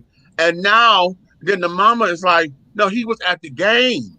We took him to the fucking game. And now you done got up with these little friends and see, here's where it is. Okay. Those of us who are old school, y'all know what it was. We know kids are going to be kids. When they get out of our sight, we don't know what they're going to do. We don't know what peer pressure is that they are facing. We don't know what they are capable of doing when they're not in your sight. You just have to hand them over to the powers that be. You pray to God about God, I'm putting them in your hands.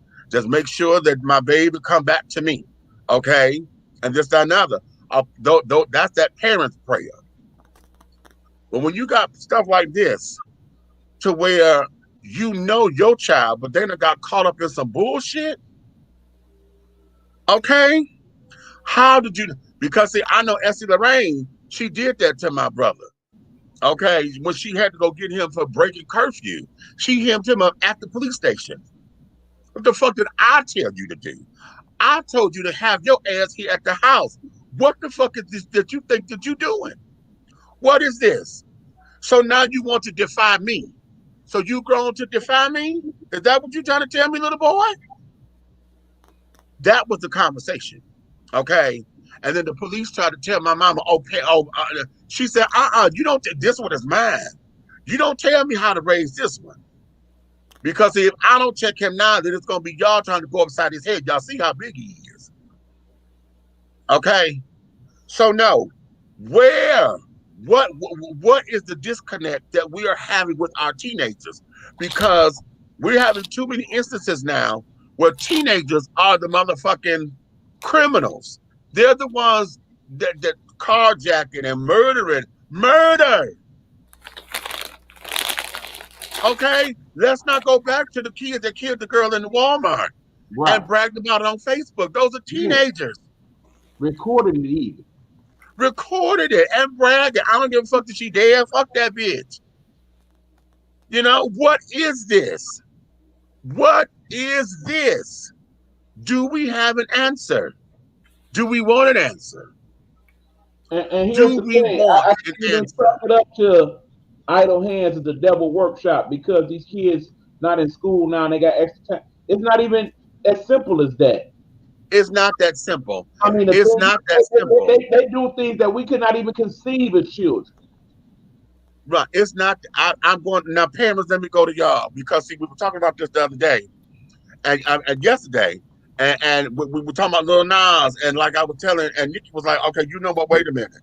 You know, she had to come back and retract that. She was like, "Hold up, looking at all of his shit. All his shit is crazy except for Old Town Road." Okay, that's the most sane one he got. Everything else has been whatever. Okay, so it's like, no, honey, we know what the tea is. Okay, but knowing the tea as a parent, what are you not doing to communicate with your child? Do we leave them to these fucking devices at all times? Because you give them the latest phones, you give them, make sure they got all the goddamn apps. They on TikTok, they on Snapchat, they on Kick, they own Instagram. Do y'all leave them to their devices? Okay, okay, yeah. You want to come in? Hold on, baby. Send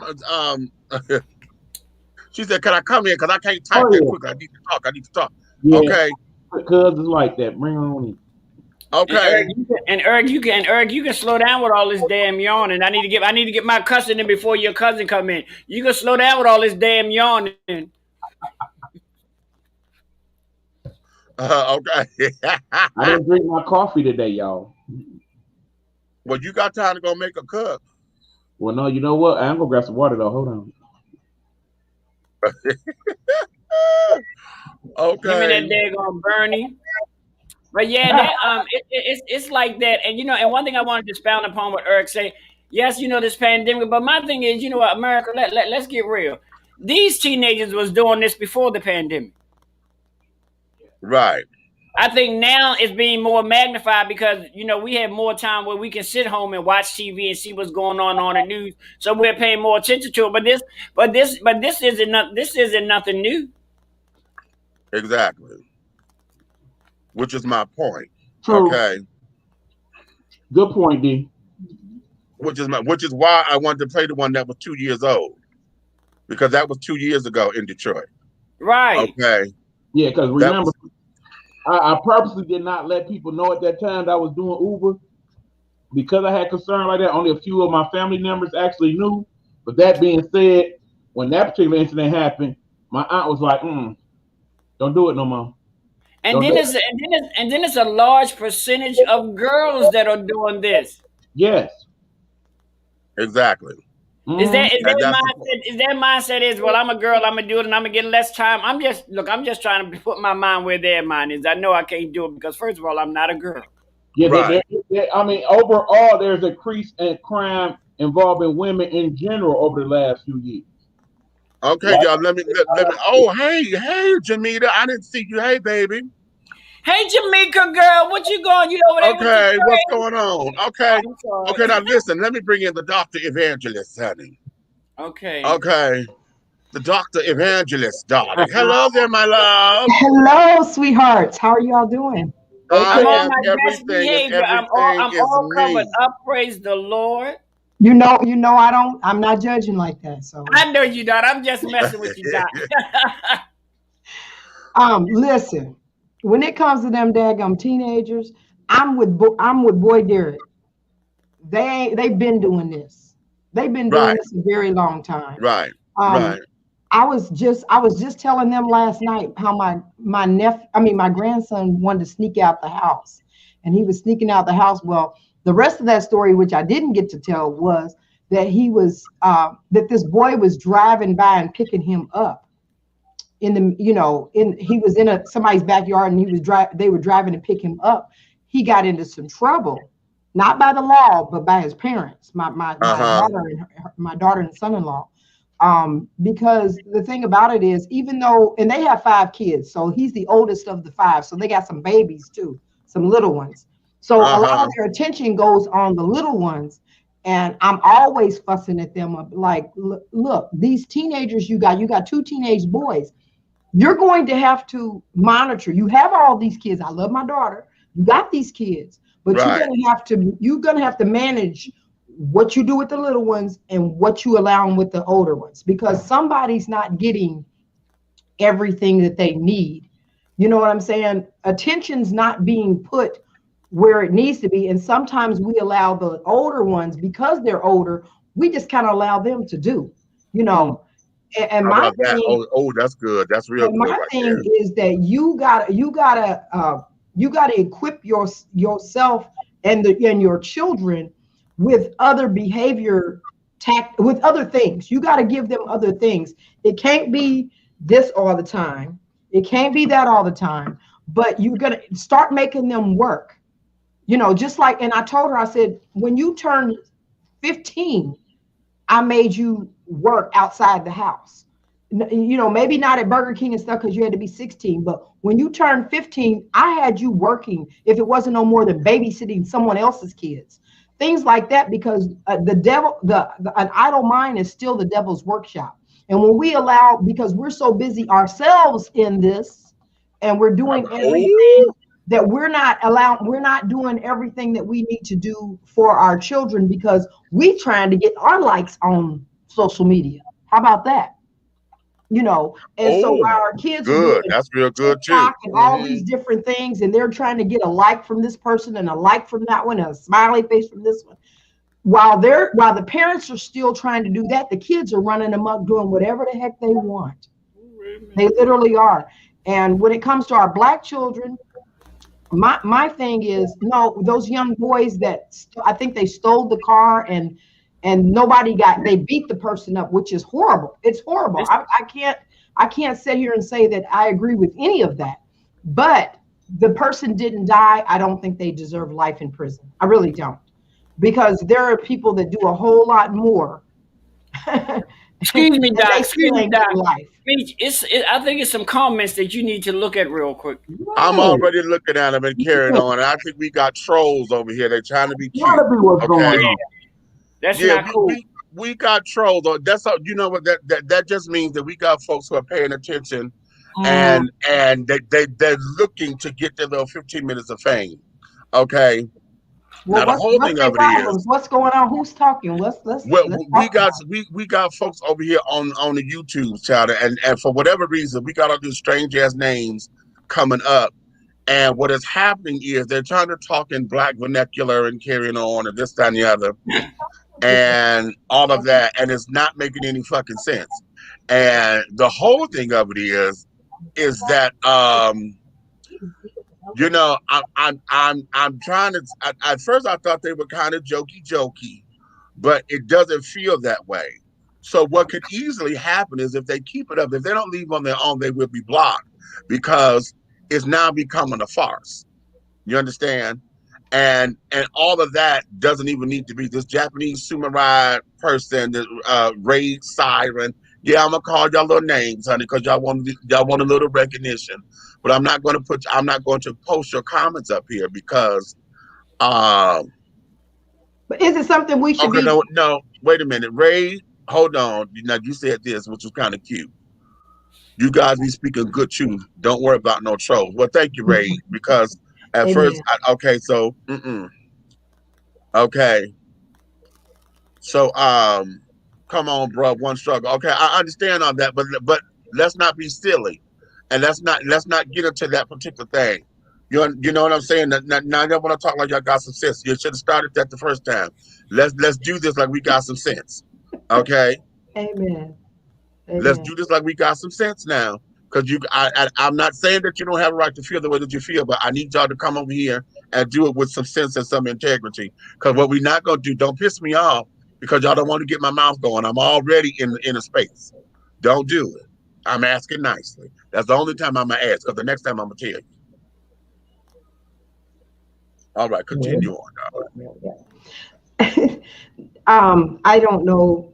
I don't know if I was talking to somebody, but I was just going to say, well, I invite the comments if there's something we need to talk on, because there's a lot of, I have a 15-year-old getting ready to be 15, and of course she's Down syndrome, so I don't have a lot of the same worries as someone with a quote unquote normal child. But I have raised three other adult children, plus fostered 26 different kids. So I do Wow. know a little Okay. bit of something, and I've been a guardian ad litem for children that are dysfunctional in different situations. So I do have a little bit of a background in that. But I tell you, a lot of it starts from home. A lot of the behaviors, and the Right. parents don't like to hear that, but a lot of stuff starts from home. Even my own child, and I was telling them the other night, my own son got in trouble. I was away in the military and had to go to Iraq, and because I was a foster kid growing up, I didn't have parents and grandparents and aunts and uncles and stuff to leave my own kids with, so I had to depend on, and I couldn't tell the Army I wasn't going. You see what I'm saying? So I had to Right. go. So I had to leave my Okay. kids, and I left my son with one set of people, a woman with her son that they were friends with, and then I left my girls with a husband and wife and their two daughters that they were in school with. Right. But my son turned around, stole our car that was parked in the garage, and turned around and was riding up. Back in those days, this was the early 2000s, right when the war started, so they didn't have a lot of rules on the base. My son was driving on Fort Hood like it wasn't no tomorrow, just popping his ID up to him and just rolling on and off base. 14 years old driving. Okay. And when I came back, I cut into that joker. Because look, you not only are you doing this, but you can ruin our whole career behind you acting stupid. Acting stupid and then feeling as though he was privileged. There you go. Privileged. Because he thought he was privileged. Mm-hmm. Because of your status. He was pimping your privilege. Mm-hmm. Pimping your credentials. Okay. and all of that. But here's the question. What was it for you that after having the discussion that carried on, being a real parent to get to him? Because like I said before, we know kids are going to be kids, especially when they become teenagers. They start to see what they can and can't get away with, trying to come into their own identity and carrying on. But we also know that there are some who end up becoming lost in the sauce, because of whatever peer pressures, because of whatever the external factor is. Either they wanted to be loved, wanted to be accepted, wanting to have all the cutesy little fabulous little things and this, that, and the other. What is that? How was it that in your household you were able to snap them up? I wasn't. Let me tell you. No, just be real. There we go. Come on. I wasn't at first. Okay, so I went through a divorce. So there were some issues going on, obviously. Divorce. Right. He had a new stepdad. Okay. Different stuff, Right. And he was the only boy, so of course he didn't want no other man up in, all of that. All of that. How old was he at this time? 14. Okay. So yeah, he realized that he has a penis. He understands what this is. So and I say this because male children get to that between 14 and 17. That's that stage where a man has to deal with them. Right. So I sent him to my okay, so I've been married 3 times, so that's already, but they were babies when I married their stepdad, their stepdad. And so I sent him and the baby girl to my ex-husband because they wanted to go because the new, what I'm saying, it was a little bit of rockiness at first. So I knew it wasn't a good thing, but I was like, okay, I'm not going to tell him he don't need his father and his father don't need him. So this is the man he want to go live with. So I'm going to let him go. But I knew that being the type of husband he was, that he wasn't gonna get that fatherly figure like he thought he was. You know what I'm saying? He was a good person, but not a good dad. And I knew that. And I kept telling him, you think it's gonna be this way when you go there, but it's really not. Because your dad's making it seem like he's gonna do all this care for you, but he's only doing it because he got a girlfriend living there. In other words, so he went from my home, we were more stable, and I was strict. So, and then he went to go live with dad that wasn't as strict. Okay, right. So then he started allowing him to just run and go and do it. And when I called one time at I think 10:30 just to check on him, like, so how was school and stuff like that. I ain't see. He's like, I ain't seen Josh. I'm like, what you mean you ain't seen Josh? Right. You know what I'm saying? What you mean you ain't seen him? Well, I ain't seen him all day. I didn't even know if he went to school or not. Well, now we got a problem. You know what I'm saying? Right. So it was difficult because by then he's already doing this. He's washing his hands because he's like, I've told him he need to be at home, but he was so busy with his girlfriend that he wasn't really. He wasn't being a parent. He was being his son's friend. Oh, Jesus. He was being his son's friend, and they're trying to treat him like another man in the house. Oh, right. Well, you go handle you because I'm doing me. Right. You know. And so, but my daughter, on the other hand, was like, you know, I like the woman, but you know what? I think I want to come back home. I was like, okay. But by this time, my son was already running the streets, got jumped into a gang, all of that. Out there out in Washington State. And so it just got to the point, it was like, you know what? I went and my commander let me fly from Texas all the way out to Washington State to get him on a plane and bring him back. I did that. This Negro, I hope y'all that are white out there don't take an offense to what I'm saying. But this Negro, my son, saves up his money. I was giving him money. He was working. I was giving him money to do little things, you know, cut grass or whatever. This Negro don't spend a dime. My son know how to save money. He did not spend a dime. He waited till he had enough money for a plane ticket. A plane ticket. This joker had his friend, and by this time he's in high school. He's 16. He have his friend take him to the airport, and he flew off back to Washington. I'm like, who does that? Most kids run away and they stay in the town. This Negro flew all the way from Texas to Washington State. So when it came down to it, I was like, you know what? I'm calling juvie myself. And unfortunately, this is just what you got to deal with, because I couldn't keep running back and forth like that. I couldn't. So whatever happened. He got into a couple of scrapes. That last time he got in trouble, brother man's like, nope, I'm not doing this no more. He done turned himself around, got his own business. You know, he's doing fabulous, and I'm thankful. But it's nothing but the prayers, and I'm gonna tell you. So basically, this was part of his journey of finding himself. Because whatever that was of the connection between his dad that he was looking for, and the discipline that he wanted from another man. And I'm not saying you to do your part, but you being gone and you being a servicewoman and carrying on, that discipline that he was looking for, he didn't get. So he ended up having to fend for himself. Right. Okay. And he got it at a younger age, but when he got older, where I couldn't beat no more. You couldn't be there, exactly. You know what I'm saying? Right, and that's what I'm saying, because you had obligations. See, what he was looking for was from the other part of that. I think we as male children go through that when you don't necessarily want to be a mama's boy or be labeled as a mama's boy, but you also need that balance.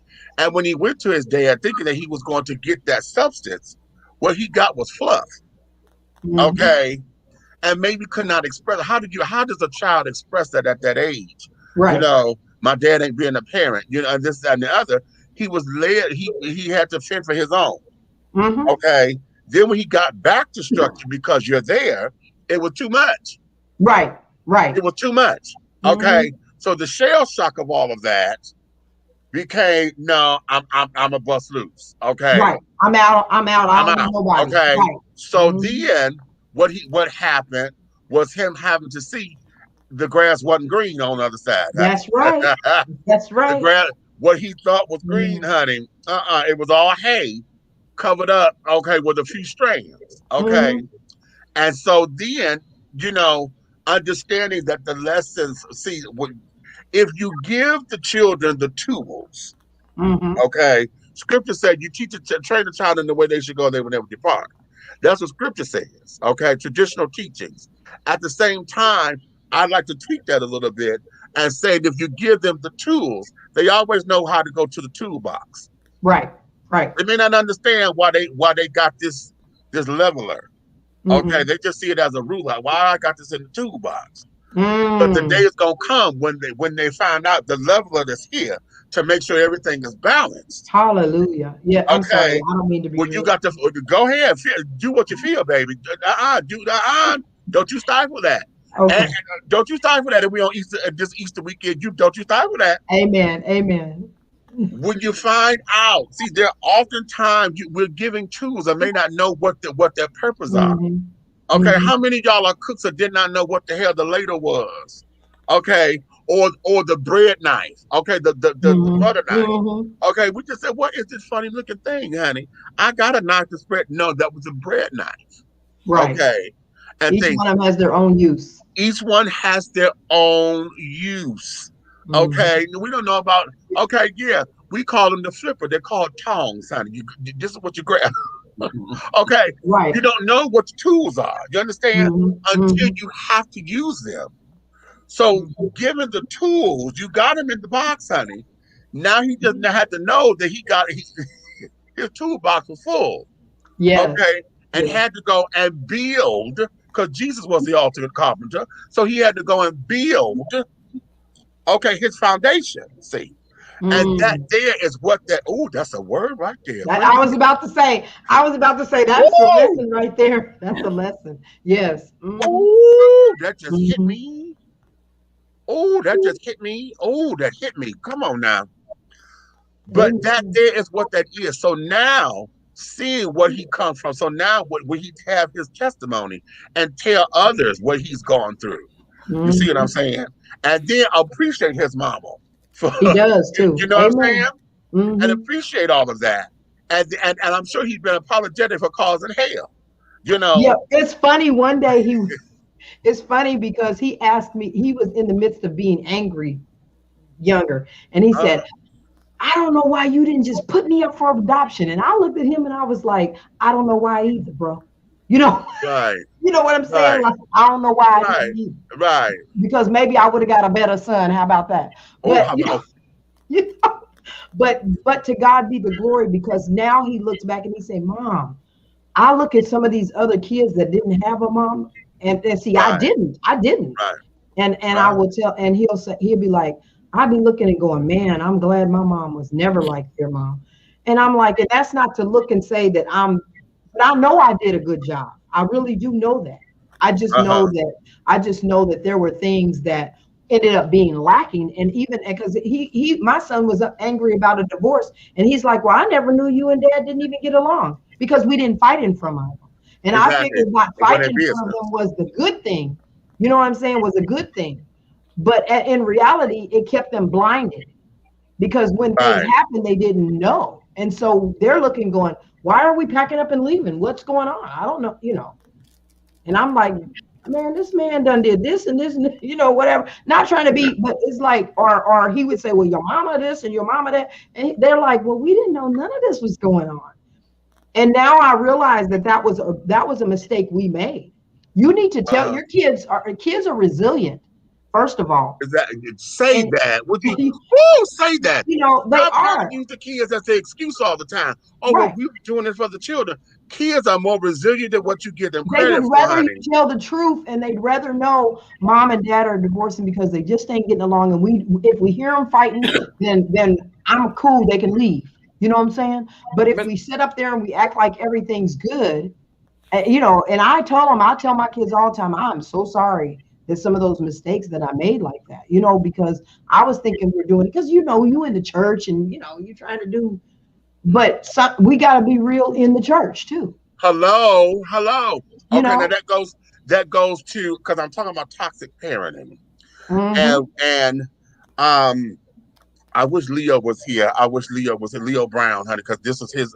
We were trying to do this yesterday, but we didn't come to it. But I'm gonna get into this here because when we talk about these teenagers, why are the teenagers running amok? When we talk about this 8-year-old and all of that with this father doing, and I'm not gonna say he was toxic. What I'm saying is he was just irresponsible. Okay, it wanted so badly to do the right thing and have the, you know, to be immunized or whatever. You were irresponsible because you knew, you ain't gonna tell me you didn't know that information. You just so overly zealous to be right and to do this. You don't put your baby in danger. Okay, so so I won't say that his actions were toxic, but we have those parents. I was referring to the Tina Turner documentary. If y'all have not seen that, oh God, y'all got to go watch that. And also Genius Aretha. Okay. In watching Tina Turner come from a mother, her mother and father abandoned her. Okay, abandoned her. Mom left first. Then she said, then the daddy left. Okay, he was gone. Okay, so now she's longing for somebody to come back and say, hey, okay. Then the mama finally comes back into her life. Okay, well now, you know, you want to sit down there and you belittle me and things because you don't like me. And if you really want to know the truth about the matter, honey, I really believe that she was a reminder of the man that ran away or didn't want her mama. Okay, or treated her mama bad, whatever that was. You were a demonstration of the man that hurt her. So she took it out on you until Tina started having the success. So now you want her success. Oh, that's my daughter because now she's making all this money. She's touring. She's on television. Right. She's on magazines. She's on billboards. You know, so you want her success, but you don't want her. Okay. You want what she could do for you, but you don't want her. Right. Okay, and carrying on. T.S. Madison just said the same thing on her show, the T.S. Madison Experience, where her father, they were saying, oh, your father disrespects you by calling you your former name, Timothy. Okay, and still call you son and don't want to accept that you're transgender. He can't accept that, but he know how to call you and say he need a truck. Because now he wants your success. You done made all this coin and carrying on. Now he wants your success. He disrespected to your face, to your face, and then still call you and say that he need money for a truck. Okay, a truck, not right. Wasn't right. One of them other ball players? Their dad was like that too. Yes. The guy from Ole Miss, that he ended up being raised by the white people, and then and then his dad, as soon as he we have many instances. Wait a minute, was Shaq's daddy like that? Shaq's dad was like that. Okay, because he said he didn't know his dad. Right. He didn't know his daddy, but now when he signed that first contract or whatever, now his daddy wanted to be in all the pictures and my son, this my son. Nigga what? Okay. Well, we say nigga, please. Hello? Yeah. You know what I'm saying? So when we're there, that toxicity, okay, I'm reminded of the book Sybil. Okay. Sybil, that woman went through 16 different personalities because she had her mama tormented her like that and made her mind split into 16 different people in order to handle the trauma and the hurt that she went through. You understand? And all of that. When we think of the toxicity, okay, as a gay man, yes, we're much better now, thank God. Okay, but in the beginning of me coming to my terms and before I even knew what this was, the first 8 years of my life, when he was there in the house and this, that, and the other, Honey, I did not know what that was. He was abusive with my mom and yet wanted to lay down the law, but yet didn't see me. He saw his eldest boy, who he thought was supposed to be his reflection. I was supposed to be his mini me. I was the one that was supposed to be just like him. Okay. And it was probably because your father didn't want to accept me to begin with. Okay. Because my grandfather was color struck. My mother's a dark skinned woman. When I came out, I was high yellow, real high yellow when I was born. And so because my grandfather's from that old South, you know, he was one that wanted all of his sons. He had 10 boys. He didn't want them to have nothing dark. It was, it was that whole that colorism thing. So because I was born, my grandfather never accepted me. Never. Ever. Wow. Okay. And so looking at it from I didn't learn how to do this until 2007, y'all. So it took me a minute. Okay. I was 37 when I was able to dissect this. Looking at it from my father's point of view, here you are, a father at 16, okay, going on 17. Okay. Now your dad refuses your child. I'm the firstborn. Okay. Your father says, ain't nothing that light come out of nothing that dark. Yeah, you hear that a lot. Okay. Until my cousin was born, exactly 3 weeks and 2 days after me. Okay. No, 3 weeks and a day, because he's March 26th. And my cousin was born. My mother and my aunt are the exact shade of Mocha Madness, honey. Okay. Okay. Lovely, regal, dark-skinned women. And my aunt had a white baby. Okay. So much so to where my cousin today looks like a white boy with a tan. Okay. But that was our nickname for him, white boy. So until that time, when he was born, he became the cat's meow. But they still rejected me. My grandfather still rejected me. Up until that man died, honey.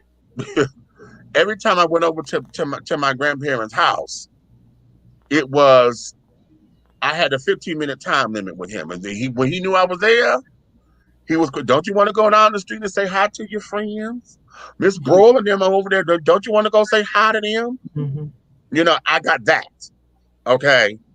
And so from my father's standpoint, looking at the fact that I'm your child, your father rejected you, because my father, we had a powwow. He was like, he'd been on his own basically since he was about 12, 13. Okay. So you're here. Your father rejected your kids. You have a very strong woman who is not your mama, who kowtows to you. Okay, because my grandmother, was one to do my grandfather said, that there was the color purple generation. Right. The whole idea of that. So that was all of that. And then coming to, I'm gay. And I'm not your mini me. I'm not masculine. I don't like sports. I don't like working on cars, because that was my daddy's saying. A man supposed to, I don't like doing that shit. Okay. I don't like my hands dirty. I don't like the oil in my hands. I don't like all that. Okay. That was too much. Okay. So in order for him to do that, what came out of that was him taking that out on my mother, making it her fault, because she was teaching me how to be independent. I had to learn how to cook and clean. I had to learn how to sew a button on my shirt. He thought that was woman's work and stuff. And so a lot of his thing was, she's turning me into a sissy. See? So that toxicity there is what I simmered in while they were married. Okay.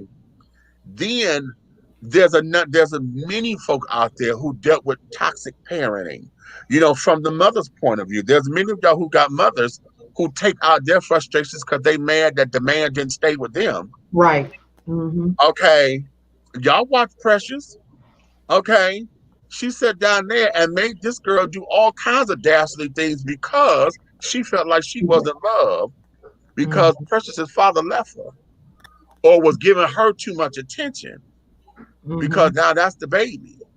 Okay. And the daddy didn't want nothing to do with the mama no more. So now all that toxic energy ends up being spewed onto the child. So now what happens? Do we make that, does that determine the child's destiny or their demise? Because Tina Turner, you know, not having a father there, you know, they always say either you're going to marry your dad, somebody just like him, his total opposite, or your fantasy of what he's supposed to be. Yeah. Okay. I agree with that. Okay. So one of those three options is what's going to happen. Tina and Ike, you know, her loyalty, and she says this in the documentary, I was so loyal to him because everybody left him. And I was loyal. And then she became afraid of him. So a lot of her loyalty was based out of fear. Yeah. You know? So now that fear has now taken her into levels of understanding who she was as a woman, and then not having her mama there to corroborate what a woman should be or how to act or do or whatever. She had to learn that on her own and come into her own.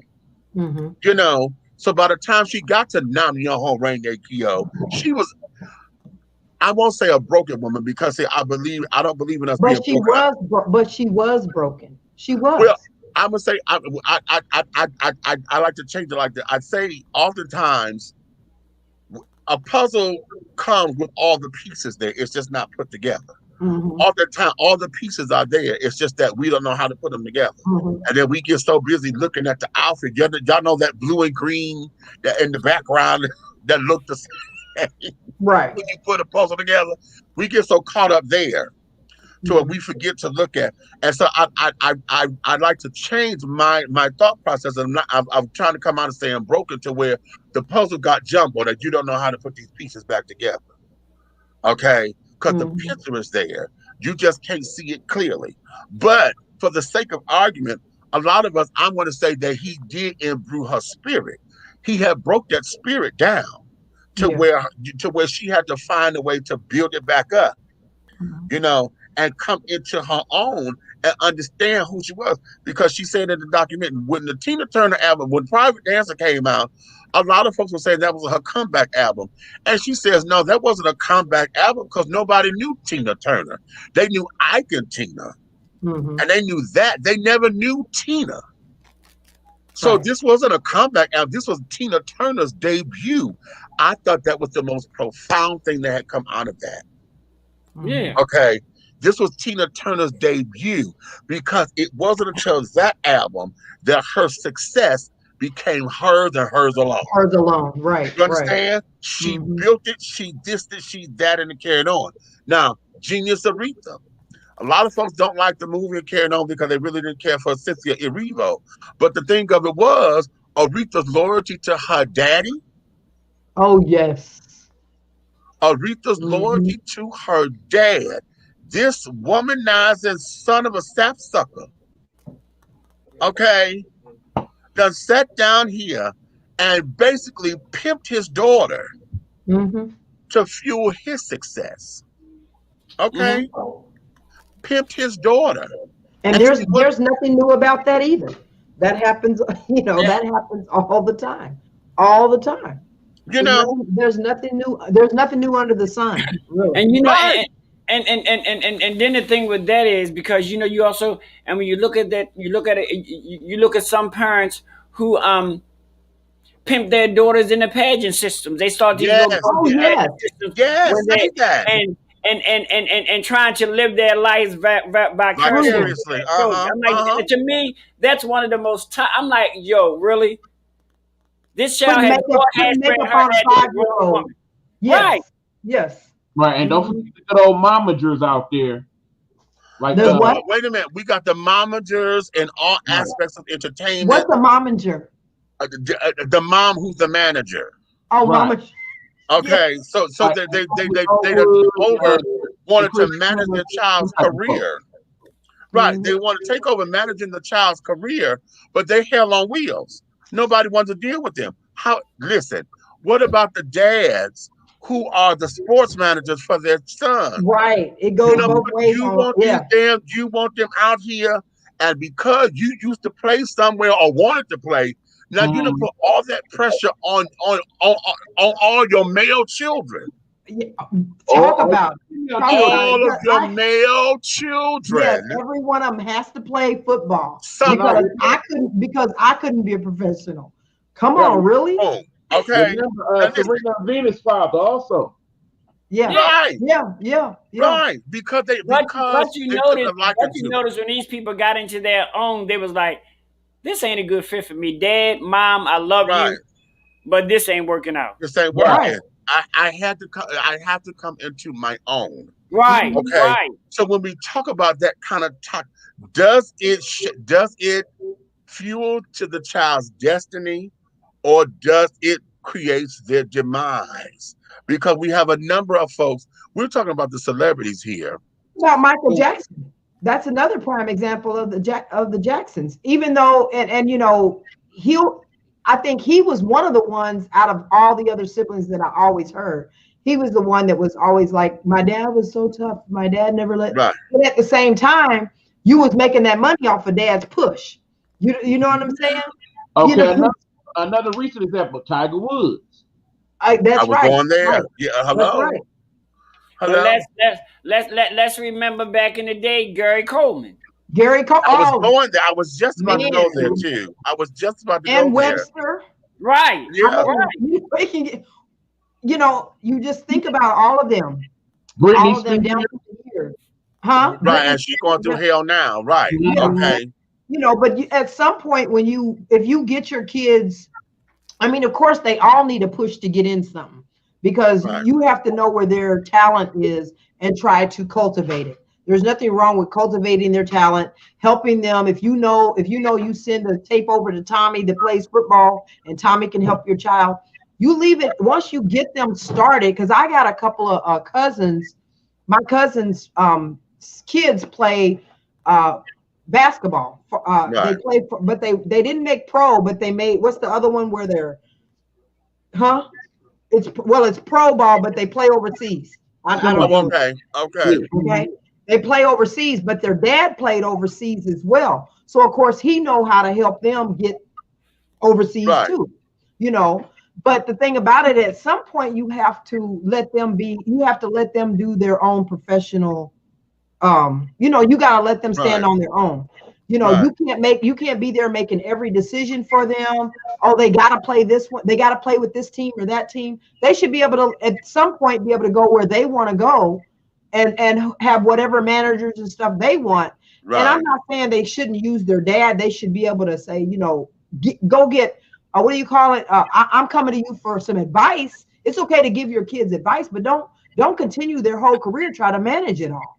Right. That's like managing your grown kids. You can't. Right. At some point, I gotta let my kids be grown and say, you know what? I can't. I love to continue. I kind of help you, or if you call me about somebody or about my grandkids, I will give you advice on what I think and how I would do certain things. But them your kids. I done did my job with you. You raised. How about that? How about you know that? What I'm saying? You do what you gotta do. And then, you know, even in that with the parents being managers, one of their biggest problems is I'm like, but guess what? It's okay to let your child make his own mistake. That's right. That's right. Right. Because you keep on making mistakes for him, but let him or her make their own mistakes because it's not going to have the same effect to it. They're not going to learn from it the same way as they say, well, you know what, Dad, I was wrong. Maybe I shouldn't have went and got that manager. But if they don't ever have that chance, they're not. That's a part of their life that you just taken away from them. Right. Yeah. And when you put them in situations where they are actors and movie stars making more money than most adults they know because it's an adult-based industry, the decision making is different. This ain't like you taking your kid and putting them in Little League, okay? You got your Disney. Say that. The people in China know who your child is. They got little guys that look like Hannah Montana and whatnot. How about that? Okay. Your child is a little different at that point. So sometimes your child is gonna need an entertainment lawyer compared to just a lawyer. Exactly. Right. Okay. Right. But let's make this practical, because a lot of what we're talking about, it's easy for us to look at entertainers and those who have become in the limelight. Okay. And when we talk about toxic parenting and carrying on, we can see that because they've been so public. But what about those who, okay, they're successful in business and their parents, they've been so rich and it's so hard to where you need to be a doctor, or that now you try to chart out what I'm supposed to be in life. Oh, you gonna be a doctor. Right. Oh, you gonna be a lawyer. Oh, you gonna go to this school because that's my alma mater. Oh, you're going to play at one of these fraternities or sororities because that's what I play at. In this family, we don't have no deltas. We're AKAs of this Right. family. I got cousins that are like that too, and I'm sitting up there like, because you went to Texas, the Longhorns. Right. Everybody in your family got to go to your Longhorns, and when they don't, you don't want to support. You won't support them in case they do it.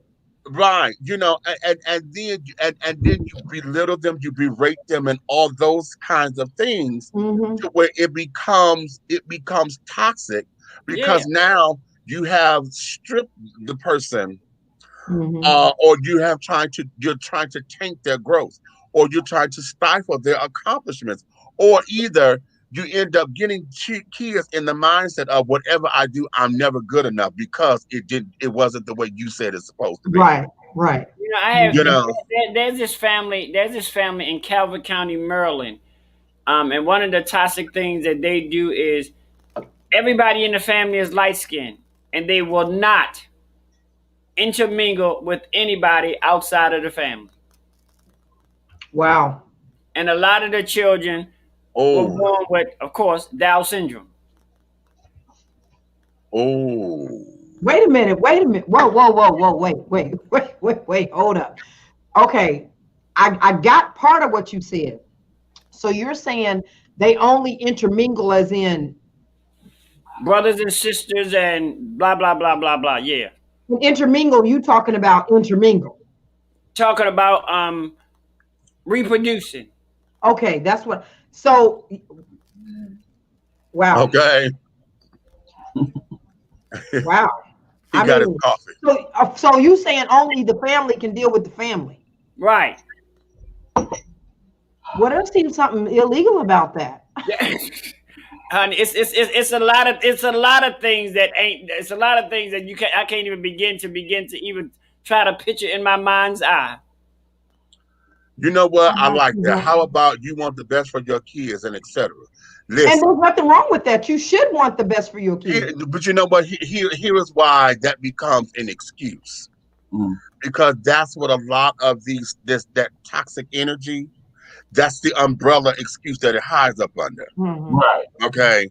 That I'm trying to push you so you could be the best. In our bloodline, honey, we only have the very best, and I need you to be your best. If I don't push you, they're not going to push you to your optimum. And I have to make sure that because I want to toxic energy is just that, toxic. It does nothing but taint and soil the fertility of whatever soil that of the playing field. And so oftentimes parents, they get bent out of shape. They get all into that. Some of the best things, and I think I'm sure we keep saying there's no book on parenting, but I think every parent needs to write a book to say this is what happened and how we did it. Everybody's not going to agree, because every child is different. Every relationship is different. I know I go back to Eddie and Gerald Levert. Okay. They had a relationship that was probably unorthodox in the eyes of most. Okay. And carried on, but they were father and son, and that's how they knew how to communicate with each other. Okay. And it worked. Okay. And so oftentimes, I think what happens is that we have to learn your child's life is your child's life. It's not yours. Your child is not your mini you. Your child is not to sit down there to be your fucking possession. Your child's life is your child's life. When you pay attention to your child is going to gravitate to that you know what the child like and what they don't like. Mm-hmm. Okay, if you pay attention, they're gonna tell it. Okay, you see what their hobbies are, you see what they're good at. And it is up to us as parents to encourage what they're good at. Mm-hmm. Okay, you don't sit down there to try to turn them into something you want them to be. Here's an example. My mother always wanted me to be a lawyer. Okay. How'd that work out for you? Well, here's the thing. I'm an actor, so I play one on TV. Ha! All right now. Hey. That's all right. Okay. So I got the best of both worlds. I got what I want to do, and then I give her what she wants because she could see me playing a lawyer. Okay. All right. Okay. So, but what it was, she had to pull back because when I was on the debate team, and I loved it, honey. I live for the debate team. Okay. And we were a prize-winning debate team, honey. Cody High School, honey. We had the city championship for the first 2 years consecutive. Okay. That's right. I graduated, honey, with that. Yes. Okay. At the same time, my calling is the stage. Okay, my calling is the stage. I love to, and if I'm not entertaining, then I'm a life coach because I'm in everybody's business trying to show them, watch your mouth over there just to get out of here. Okay. Yeah. So, but I like seeing the joy of seeing people get it, and they see how they can get that. That brings me, because I believe that's just spirit. When I see them connect with what they call God and how the pieces come together for them, I get joy out of that. So all of that is where my passions lie. Okay, so my mother had to let me flourish. Okay. In order for me to be me, because her idea of me being a lawyer, that was her idea. Because she said, your mouth, you always tell your mouth, honey, you know how to run that mouth and you know how to talk yourself out of whatever. Okay, I'm gonna throw something at you. I said, get out of here. Okay. So that there is what that was. So she paid attention. My brother, on the other hand, my brother was more business minded and he was sports minded. Okay, my brother was a jack of all trades kind of guy. Okay, and this my sisters, my one sister, she's a community organizer. Okay, and they're identical twins. One is a community organizer. Honey, this girl would sit down here and would rally the troops and get some things together, and this that she get that from my mama. Her twin sister. Now my baby sister, honey, she is the caregiver of the world, honey. Okay, she is me times 2. Okay, and she's good with children. My sister really needs to have a daycare center because that's her thing. Her thing is making sure these kids are left in as a child, and you train them right, and you teach kids they don't need to grow up so fast. They need to be children. That's her thing. Okay, that is her thing. So my mom knew that, and I wish that a lot of parents would get into that idea of watching your child and watch them flourish, because they're going to tell you who they are. Now you have to accept who they are, even when you don't like it. Because a lot of times, now we got some that are out there, honey, the streets, they just got a talent for them damn streets. Okay. And that's their thing. That's their thing. Okay. So now we got to make boundaries. Now, I'm not in for that. However, okay, the parents always say, whatever it is you do, I just want you to be the best at it. You be good at whatever it is. Okay. But I don't believe that oftentimes, I think that's more cliche than it is a real statement. Because when the child show you exactly what it is that they're doing, that they're good at, you got a problem. And it may not be good for them to be that good in some of the things they're good at. Right. Okay. Right. Your kid may be a good killer. I don't want you to kill all the time. I don't want you to do all that, but that ain't got nothing to do with me. As long as you know not to bring that here, because that's between you and God. I got to put you in God's hands because I know how I raised you. Right. I know how I raised you, but I don't know what you got to do out here in these streets because, see, you don't know my story. Because when I look back on what my mama taught me, see, and carrying on. And the man that I have become, my mama don't know the shit that I done did to make a dollar, okay, or had to do or needed to do or whatever the case may be. But that ain't for her to know because I don't need to break her heart. Okay. All she needs to know is I've had my own struggles and I knew to go to God and whatever my higher power is when I was in trouble. And I knew how to go to God when I wasn't in trouble. Like, oh, thank you, Lord, because I'm still here. The blessings are still ever flowing and abundant, honey. The cup ain't never empty, honey, because the water's still running. Okay. Hallelujah. So Hallelujah. with that being said, that there is what we as parents and as elders and as mentors, as pseudo parents and stand-in parents and all of that, that's what we have to do when it comes down to these kids to remove a lot of that toxicity. And here's the other thing, because see, here's what y'all hear me say this often over here, that the village has become the villain. Okay, the village has become the villain. Okay, and we don't have that close-knit connection to one another to where we feel comfortable with chastising somebody else's kids the way that we used to. When somebody was acting out of line, which is why a lot of these teenagers and stuff are doing what the hell they doing, because when Miss Johnson used to be the nosy neighbor looking out of her window that everybody couldn't stand. We couldn't stand that. Okay, but she was necessary. Amen. Necessary.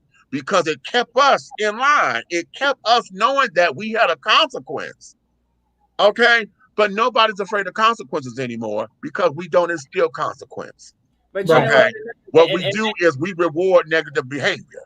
Oh, we get them rap contracts. We get them television shows.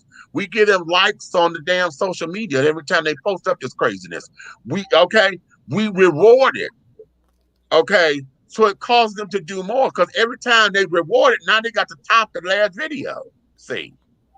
But you know what? We also allow them to use that word generation too much. Because let me give you a little bit of history lesson. Give it to me.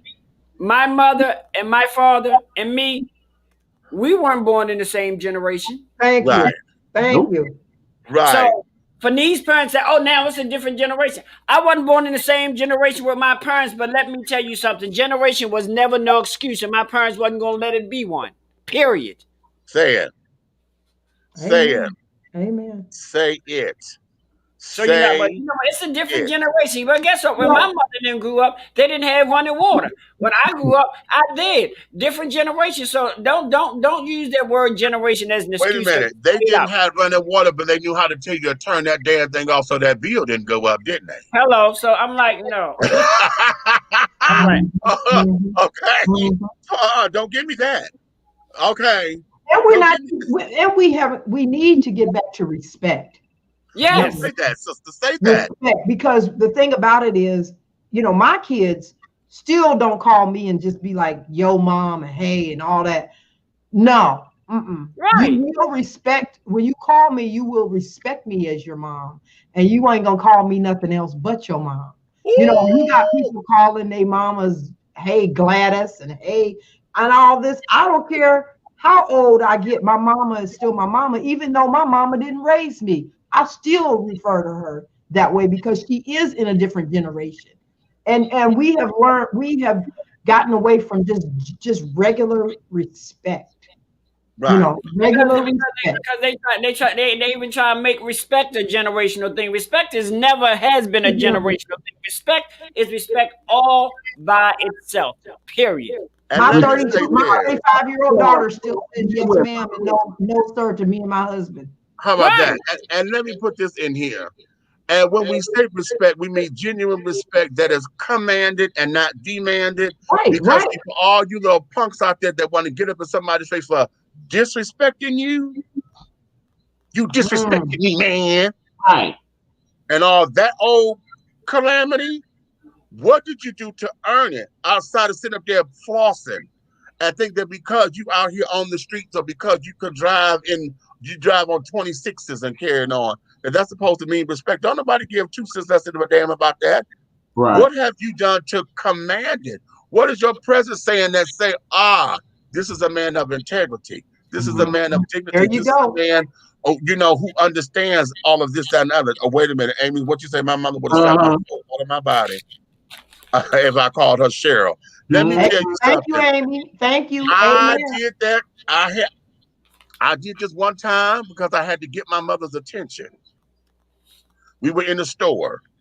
My mother was already in the store. I was getting off work, and we were in Rite Aid, and I saw her over getting I think she was getting a soda or some water or something. And I kept saying, Mom, Mom. And she didn't pay attention because she's like, honey, as much as I hear mama all the time, honey, I didn't know nobody was talking to me. So when I said, Lorraine, and she caught my voice, if y'all had saw the way she stood up out that freezer, she turned around and looked at me. And I said, whoa, mama, I'm just trying to let you know it's me. And she's, don't you ever. Face, her jaws got tight. She said, boy, I thought I was, and I said, Mama, I was just trying to get your attention. I said, I was calling you, but you didn't turn around. She said, and that's what she said. As many times I hear Mama all the time, I didn't know you were talking to me. Mm-hmm. Okay. I said, so I had to call you by your name. My mother will be 71 next month, honey. Mm-hmm. There is no way that Essie Lorraine, honey, would be called Essie Lorraine to her face by me. She's only did that when I'm talking about her like this. Always Patricia Ann and reference her, but to her face, crippled or not, I know I still will not call Patricia Ann to her face. Listen, that part of that was this, and I got this early on. I am not your friend. That's I am right. your parent. That's right. You have not earned the right to call me by my first name because I would never be my first name to you. I'm always Mama. Mm-hmm. Mm-hmm. You understand? And we had a respect in oh, sorry. Go ahead. I'm sorry. No, go ahead, finish. Go ahead. I was going to say, and we had a respect in our home that I used to call my kids, just for teaching purposes, I would call them Mr. and Miss. I'd say, that's good. I would say Miss Jasmine, Miss Jessica. Yes. You know, because I wanted them to understand respect goes both ways. I will always be Mom, but I need you to understand you're gonna grow up to be this, and I want you to have that. You know, I call my son. I call him little King J. I used to call him King J all the time. His name's Joshua. All my kids are J's, and his name was Joshua. I call him King J. I always wanted him to know, regardless what you acting like, you are a king. Right. And I need you to understand that, not in a crazy way, but I just need you to understand you are important. I want you to love yourself. I want you to have love for other people. We got to teach our kids our first of all, we got to learn to love ourselves and God, number one. Higher power, whatever anybody wants to call it, call him. But I say God. I want you got to learn to love God with all your heart, soul, and mind. Then you learn to love yourself and love others as you love yourself. And so with that, I always told, I mean, that's like, you know, that old saying, if you can't say something nice to somebody, don't say nothing at all. Right. You know, those kind of lessons that we hear. Right. But my thing was like, if you're not saying nothing nice if you're not going to say nothing nice, then pray about it. Because because you need to, it can't be, don't say nothing nice at all, because when you do that, it's still up here. Because you're holding on it and you're harboring it. Right, you're harboring it. And it's going to take root. It's going to take root. If you're not going to say nothing nice about somebody, pray about it. I need you to pray for them. You know, because we need to teach them respect, love, dignity, responsibility. You know, we've got a lot. It's not just our generation, but my generation was lost in a lot. I'm 55. Our generation was lost in a lot of ways too, because it's like we grew up in a lot of the people my own age, they want to be their kids' best friends. You know, the mama pregnant, the daughter pregnant, and now they got grandkids that, you know, it's like, wait a minute. You know, I mean, maybe not but you know what I'm saying? It's like, and they all living in the same, they went from one house, everybody lived there. Now this kid doesn't have a kid, they live there. This kid doesn't have a kid, and they live there. And it's somewhere there was a breakdown. Mm-hmm. And we gotta get, and I know one of it is the welfare system. Get out of my head, because I was just going to go there. We got generations of folks being raised on public assistance, because all you see is somebody sitting back getting a check and food stamps every 2 weeks. Well, okay, so you want to go that direction, but my direction, when I say the welfare system, I'm saying when they put you on the welfare system, they took the man out the house. The man out the house, yeah. So when the man's in out black families, let's stress that. Right. In black because families. in white families, welfare system, they were still there, and the welfare didn't come in the woman's name; it came in his name, because you understand? Get that. So they preserved those families and still gave the white man his respect as the head of the household. And that's why they look down. That's why they look down on black people that have welfare. They look down on us when more of them are at the welfare office getting the welfare. Exactly. And you know what? I remember when I was still married to my children's mother. Me and my children's mother, we got public assistance. I mean, we never got the money, we got the food stamps. But by me working for social service, I made sure that our benefits came in both of our names. Because I told them, I said, because I don't want any kind of excuses for why I cannot use these benefits as well as my wife. Okay. Amy's asking, wait, they won't issue welfare assistance to black families with fathers. In the beginning, they did not. No. They've relaxed it, but most of the fathers who get welfare now are single dads.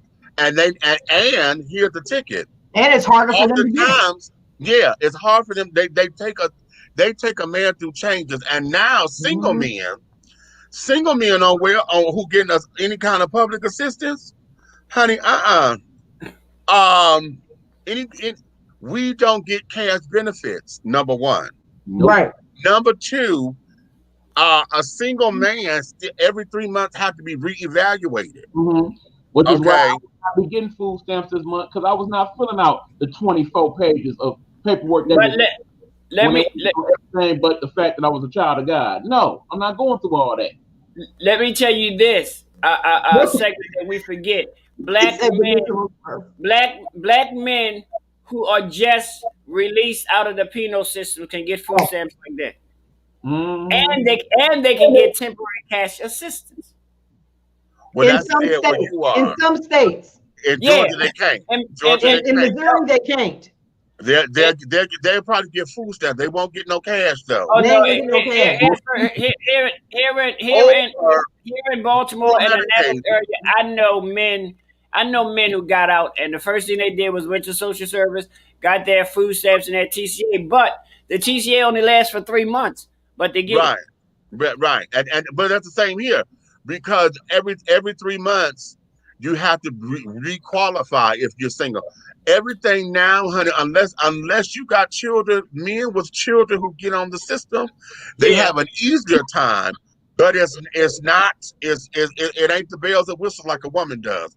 Woman with children, they keep saying this is a man's world. No, it ain't. This is a woman's world. A man just run it hatefully. A man just run it, because a woman can do anything. Okay. All the programs and everything are set up for women to excel, achieve, get over, get it done, etc., etc. Now there are hoops. Now I ain't gonna say there ain't no hoops, but a woman can do it. Now a woman with children, child, that's the gold mine. That's the gold mine, because now a woman with kids, which is why the federal government had to put a cap on it. Because remember, back in the day, a woman would sit down there and have babies just to get the increase in the check and the stamp. See, you know, so now that there is where this is, and so a lot of times, and here that there is toxic, because if all you see is us depending on the system and running the system and stunting, see now the hustle becomes the stunt, and not trying to elevate. It's all about trying to get over, you know, and get over on somebody. Not about growth. It's all about trying to get over. And can I say something? And with that, you got people that they're even giving the women an educational outlet, and the women won't take it. Yeah. Right. They're paying for their daycare. They're Yeah. paying for foods. They give them food stamps. Mm-hmm. They're giving them a side stifle, a stipend, a cash stipend, and then they turn around and say, you know what? If you go to school, you're going to get this amount of money, or we'll pay your way through school or whatever. Or it probably won't be a 4-year degree, but we're going to give you this, and they will sit and not do it because guess what? When they start making the money, they start taking away. They start cutting on the benefits, right? They start cutting down on the benefits, and that's a twofold thing because you kind of look at it, and if you get a job, I mean, let's just be realistic. If you get a job, and you were talking about it last night, Meech, about the wages for $14 an hour, $7 an hour, wherever state you're in. Those parents can't go out and work. If they go to college and they may not get that decent job, they're more well off sitting at home, because then they turn around once you get through the college program, they take your daycare away, they take this away. Yeah. And so then you turn around, if you got two kids in daycare at the same time, that's your check. That's it. Say it. So people are like, well, you know what? I'll just sit at home for 5 or 6 years till Johnny gets in school. If I can get everybody in school full time, then I can go out and try to then I can maybe get a chance to get ahead. But you done devalue yourself, not in a bad, I don't mean to sound, but you done made it where you don't go out and do nothing for 5 or 6 years. Right. Wait till 2 of your kids can get out of the daycare, just so you can use your educational benefits and go on and do anything. By then, you lived on the system 5 or 6, 10 years. And I taught your kid that this is the way to do this it. Is normal. Right. Yeah. And this is normal, which is what happened. A girl that you know. Yeah, because then you'll have that mother who has an underage child that needs to get on the system, but can only get on the system under the mother's name. Mm-hmm. Right. Because see, okay, and Buck, you remember this? That's because the system wasn't built for us. No, it wasn't. when we were teenagers and they had the summer youth employment program. Yes. Okay. And they had us sitting down there being junior police cadets and weed walkers and carrying on. Right. The yellow shirt. I remember that. The yellow shirt children, yeah. The yellow shirts. Okay. Child, here's where this was. That was supposed to be a benefit for, impoverished children and carrying on. Those were in the system, and we were in the system because my mother been disabled since 1980. A 30-year-old woman who was told she could not work anymore by her doctors. Okay, I just need y'all to ponder that. Yeah. A 30-year-old woman with 4 kids going through a divorce, and her doctor said, "You can't work no more." Yeah, let that fizzle. Oh, when I tell you God is good, honey. I know it firsthand because I'm there now. Okay. The summer youth employment program was supposed to be a help. Okay. Mm-hmm. It gets teenagers out. We get a taste of having our first jobs and this, that, and the other. We get into the system. But what happened was this. Because I had the job, they took me off of my mother's grant. So she wasn't getting the money from me anymore. So that cut her. Yeah. Do I did it? Cut me all the way out until the summer was over, and then they put me back in. Yep. Okay. So then it became, how do you get over, or how did you do better? Because minimum wage was $3.35 an hour at that time, honey. So the little check I was getting wasn't no money. No. We worked 40 hours a week, and then that's when we found out about FICA and SOOOOO. State tax, all that good stuff. Okay. Okay, state, and we had state and local taxes taken out to check. Okay. So when we started getting into the system, it did not give us the advantage that we thought it was. Yeah, we got a couple of skills of this, that, and the other, but it did not give us this is a stepping stone to take me. What it does, we just ran around in circles. Because when you thought you was getting over here on this end, they even cut my mother's food stamps. They cut me completely out of that equation during the time that I had the summer job. Because it was considered income. How about that? It was considered income. Now, to show you how shit ain't changed, my nephews, the first set of my nieces and nephews, all of them would be 27. No, is that right? 26, 27 this year. It's 26 because they were born in 95. Okay, they'll be 26 this year. Okay. What, 2-3 years ago, my sister had to sit down and basically have my nephew leave the house because of his age and because he was considered a grown man living at home. When it was time for my sister to have her reevaluation for her younger 2 kids, they told her that since my nephew lived in the house, honey, they were going to cut her stamps and cut everything off because his income was enough to take care of him and her kids. I said, wait a minute, wait, that's your son, that ain't your husband. What the hell are you talking about? She said, that's what they told her. So my nephew had to move in order to keep her together so that she could still get the benefits and stuff for his brother and sister. That's so wrong.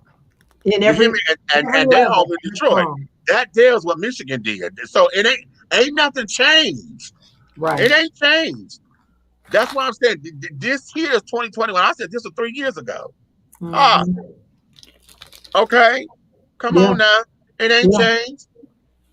So going back to this where you were talking about the toxicity of all that, though, is part of the toxic situation in all of that is that we are a world of people that need to. Well, no, I almost lost my train of thought. Lord help me. Okay, so I'm trying to get this out. When you do that to a family. When you do that to a family, that anger, that automatically would anger your sister. I can imagine. You know what I'm saying? Here, I have a child that is, even though he's grown by age, 18, maybe 17, 18, I guess, whatever. He's grown by that age, but he's not grown. He still isn't grown. Because what 18-year-old really can go out there and pretty much at 18 be able to pay their rent, they work, their rent, their car notes, their even have a car, you know what I'm saying? Pay for insurance, pay for all their at 18. Who's got a job like that? You know what I'm saying? Right. And so that's unrealistic in any level. So that would make a mother or the woman of the house, or however you want to put it, become angry with that. Because you're telling me that now I got these 2 younger children that I really need help for, and you're expecting my son, my older son, to be able to care for all of us, and you're telling us that we make too much money with his income and my income, that now the little kids don't get nothing. That's ridiculous. That's ridiculous on any level, and it becomes, and then the parent. I don't know how your sister was, but that would make some people go off to the 9th ward. You see what I'm saying? Because at that point you're making a mother have to choose between loving her child that she knows isn't ready to be out there, who's going to end up making some bad decisions because they're stuck out there at 18 and they ain't ready. So when they go to the streets and try to make an extra dollar, and the cops top them. You see what I'm saying? Help out mama because mama's struggling. Yeah, and so then now the mama got that issue going on. The little kids ain't getting everything they need, and you're causing an environment to be more toxic than it really needs to be. All because you would rather. And Lord help me, Jesus, because I get so frustrated. I was telling my husband earlier today. I was like, And it goes back to the homeless situation, because your nephew, now I'm not going to say y'all as a family would leave him hanging, but what I'm saying is if he couldn't go back to mama and he couldn't come to you all, then he's out there on the streets homeless somewhere. But let's look at it from this particular perspective. If he didn't want to, because he's trying to assert his independence, you see, because now I'm a man. Right. See? That too. Yeah. You see what I'm saying? So now I got to do this. So when times that got hard, you don't want to put that on mama because mama already struggling. Right. See? Right. Okay. And if Mama I come back, already struggling. if I come back, she ain't gonna get the money that she's used to having. Exactly. So, honey, no. And then they turn around and they don't mind giving up. And I hate to say this because I am military, retired military now, but they'll go and open up an old base. You know what I'm saying? An old base to house immigrants, but we can't go and house those young people or just people that are struggling on our streets now. You know what? Okay, you know what? Okay, that we're gonna end it right there, girl, because you finna hit a nerve for me. Because in this country, all 50, in all 50, soon to be 51 states of this country, it is blasphemous to say homeless vet. It is sacrilege to say homeless vet in these United States of America. You understand me? All these bases y'all done closed down or whatever. If y'all don't want to be military up, turn them into units so that the military, these folks can sit down here. They used to it. This is what they trained in. They know what the barracks are. You can't open it up so that they could be off these. Okay, didn't I say we were going to go? We're going to hold that. We're going to hold that. We're going to hold that because, girl, my blood is boiling. I've never served. Mine too. I never served in the military because I've always said God gave us too much land to be fighting over it. And I didn't I wasn't going to go. But I respect and I fight for everybody who put on whatever uniform, honey, for whatever branch, including the reserves, okay, including ROTC. Okay. I respect everybody who sit up there and particularly those of you who said, I want to do this, because there was a time where you were told you was going to do it. And when you got drafted and you had no choice. Okay. So here. And those people got treated the worst. They come back from America and got treated the worst. And oh Lord, I could just we need a show on our own on that one. I know. Because that's a whole nother show on itself. Because honey, I'm telling you okay. What we gonna do, children? We gonna let y'all get back to y'all evening. I'm gonna go over here and watch Miss Mahalia. Meech, before you go, I want to say this. I want to give big ups because I may have missed it earlier, but I want to give big ups to the stance that the Major League Baseball is taking. Amen. You know what? Thank you. Let's go. Yes. I saw something that President Obama had endorsed their stance and carrying on. My whole thing is this. Y'all know that everything about sports, everything about the voting suppression thing, this is all politics. Okay? And we all know exactly how to hit. You want to hit, you hit them in the pocket. I'm going to tell y'all something. Y'all may not like what I'm about to say, and it's going to sound racist, but okay. The Brave Stadium and stuff is up in Cobb County. It's not Atlanta. It's Smyrna. Right. That's right. Okay? It's in Smyrna. Okay? That there is Cobb County. Cobb County is one of our most affluent counties here in Georgia. Okay? So the business owners that carrying on that they're talking about were a lot of Caucasian ran businesses. Okay? But here is where it is. If you really want to make an impact, you have to hit them where it's going to hurt.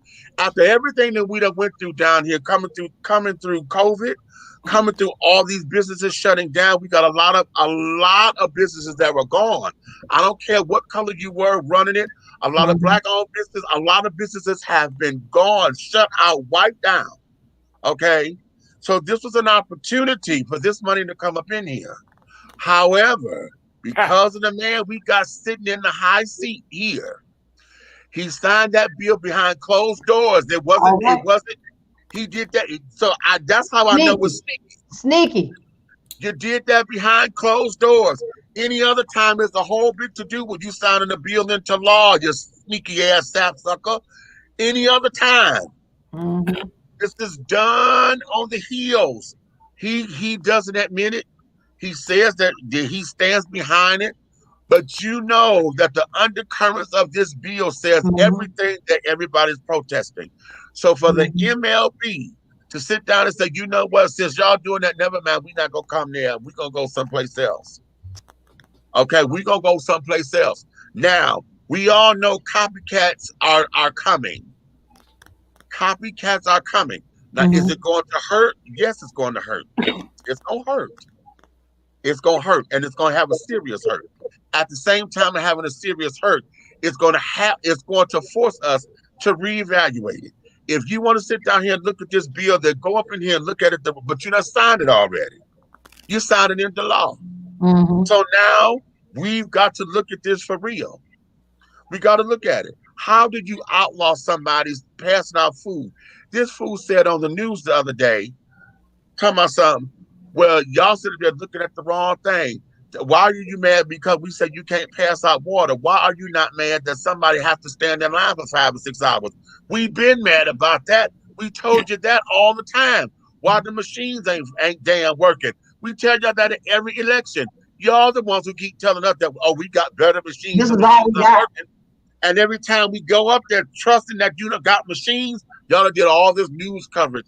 Oh, the machines are this, and oh, it's all sophisticated. Then we get there, the damn things break down, and I know at my poll, it took us an hour. I was there on the second day of early voting. Second day, and it took us an hour. It was a shutdown for an hour because the damn thing went down.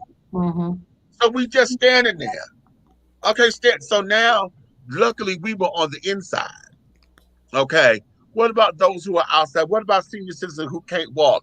We are at what month was that again? That was November, right? Yeah.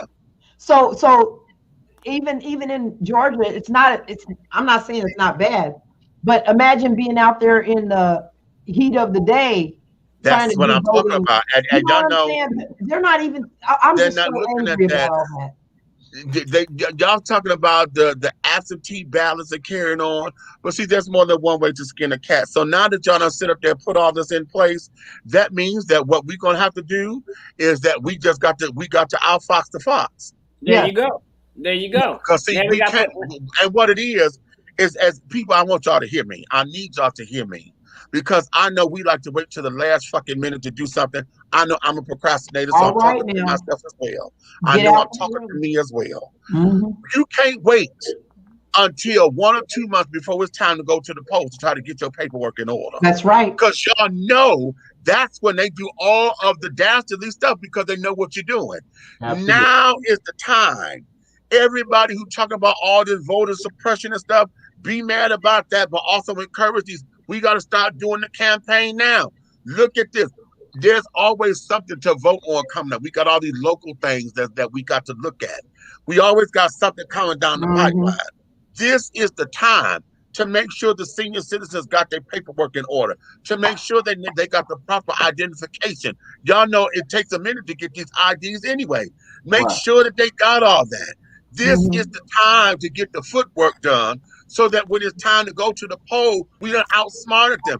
Y'all think y'all trying to sit down there and keep folks from voting. Since I can't pass it out to you at the line, well, honey, when I see you walking up, okay, you go into the polls, here goes some water, here's a bag of peanuts, honey. We got like we on the app, we on Delta or something. You understand? And you all can start with, if you have any serious questions, call your local board of elections. Yes. Yeah, you know, and the other thing, and I said, you know, they can be stupid if they want to, but get a food truck across the street somewhere off that property and have water and pass out water before those people get in line. Bottom that's line, what they said because they're saying that the law is a misdemeanor. If you really want to do it and test that law, you get several food trucks out there. How about that? Money ahead of time in a GoFundMe so that when it happens and they call themselves locking you up, you pay your way right back up out of there. See, but if it's 5 or 10 food trucks and there's 100 people passing out food and water, you think they're gonna take the city resources to lock all them people up on a misdemeanor? How about that? Right. So right. now is the time, people. Now is the time. Yes. Now Yes. is the time. Now is the time. And here, let's compartmentalize this, because sign the petitions and let those who on the excuse me, on the fight for the bill and all of that, let them fight. But we got to get a second team going so that we could get this next movement and this next wave going, so that we could get the people registered, we get the ID and stuff, like, because they already ready. Y'all saw what for the presidential stuff that you thought you were registered and got down there. They talking about you at the wrong precinct and this, that, and the other. No, now is the time to find out what precinct you're supposed to be get at. it date stamped, get it time stamped, so that when you go down there, you tell them, I'm here and this is what y'all said this is, because on the day of, I don't want no jazz. Right. And that's what Okay, you're gonna because get. this is what y'all told me. Y'all time stamped this and said, this is my poll. You did not send out anything that said nothing changed, or I didn't have a change of address. I know. Okay. So and now, speaking of changes of address, a lot of y'all like to move. For all my gypsies out there, for those of y'all who buying and selling houses or whatever, after you get your paperwork done with all of that, go down and make sure you change that down at the thing. You got to stay on top of that. Right. That's what we have to press out now. And we have to go by. The thing about it is there's laws in every state. And I've lived in probably about at least 12 or 13 states in the United States where I've actually lived. And the thing about it is every state, you got 30 days when you move your address, you have 30 days where you're supposed to go get your ID changed to that new address anyway. So if people would go ahead and just be lawful in the first place and do what they've already said, we wouldn't have a lot of those issues. Exactly. And they tell you all the time when you go redo your ID. Okay. They tell you that all the time. You know, do you want to register to vote? They tell you that when every time you go change your ID or go have to go, they ask you that right there. Do you want to register to vote? Right. Okay. They ask you that all the time.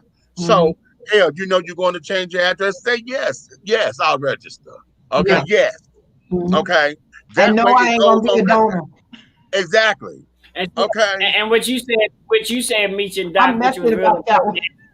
Keep abreast, because you know this year for elections it kind of threw me for a loop, because I didn't know until I went to my polling place, which is across the street at the school, and I went there to vote. I was like, ain't nobody in line, ain't no signs. And I called them, but they said, oh no, you can actually vote wherever you want to now. I didn't know that. But see, those things you have to call in early to find out, because you don't want to be discouraged if you go automatically go into your old voting place and ain't nobody voting there. Right. Exactly. So Amen. that there is that. See, now here in Baltimore, you can vote anywhere. You don't have no certain precinct to go to anymore. Exactly. Okay, and now that there for a lot of that is for early registration and early voting. Something now, when it comes down to the actual day of election and carrying on, it's supposed to be when the precincts are up and running. But you have to do your research and know what everything is, children. You have to know. Because that's what they're banking on. They're banking on you not knowing that your precinct was changed. They banking on that you don't know what early voting is. They banking on that you don't know anything about how to do an absentee ballot. Those are the things that they're banking on, and those are the things that we need to stay on top of. Exactly. I totally agree. I totally agree. Now, one more thing. I said I was letting y'all go, and I meant to do this yesterday, but there's a new app. It's not available on Android phones yet. It's only on iPhones. Well, but that comes me out. A black woman, a mother, has created a new app called Just Us. Okay, it's a mobile app to help protect black drivers. Now I'm gonna read this real quickly. Okay.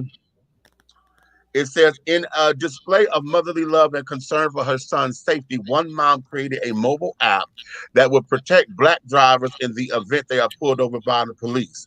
Charmaine Davis, a clinical psychotherapist in California, was concerned as her son neared driving age, as black drivers were more likely to be pulled over by police than white drivers. A study published in the Nature Human Behavior found that black drivers in the United States were 20% more likely to be stopped than white drivers, and 1.5 to 2 times as likely to be searched afterwards. Another study conducted by Harvard researchers found that Black people were more than 3 times as likely to be killed during a police encounter. Wow. Mm-hmm. Wow. It's Wait a sad minute. but true. That I believe. Okay. 3 times more likely. Ain't that nothing? A driver's license to me meant that he was going to be out in the world and I couldn't protect him, Davis told Good Morning America. I just kind of pondered, what can I do? How can I stay connected without stagnating this young man who was ready to venture off? Yeah, Okay. That part. Okay. So the Just Us app launched in August and has currently about 3,000 users. The name is a play from the word justice. There are 3 main features to the app. Check in. We'll send a message to a designated contacts that the person is safe and send their current location. Heads up notifies designated contacts that the person is being pulled over by law enforcement, sends their location, and begins live streaming. Help will begin live streaming and notify anyone within a 3-mile radius of the app that a person needs assistance. All features have the ability to be hands-free with voice activation, something that Davis was adamant about due to the harsh reality that many Black drivers face. We know that a lot of incidents happen when folks reaching for things, Davis said. And so the voice activation was so important to me because you're not reaching for anything. There's no misconceptions here. Amen. Okay. That's excellent. Right. Despite her busy schedule, wait a minute. I done went too far. Oh, child, come on. Despite her busy schedule, Davis went above and beyond the call of duty, even funding the project herself. She was so committed to this that she used her own money. Candace Walker, a social impact technologist who worked with Davis on the app, told GMA. As you can imagine, this technology isn't cheap to develop, so it was a big deal. You can't put a price on love, Davis said of her monetary support.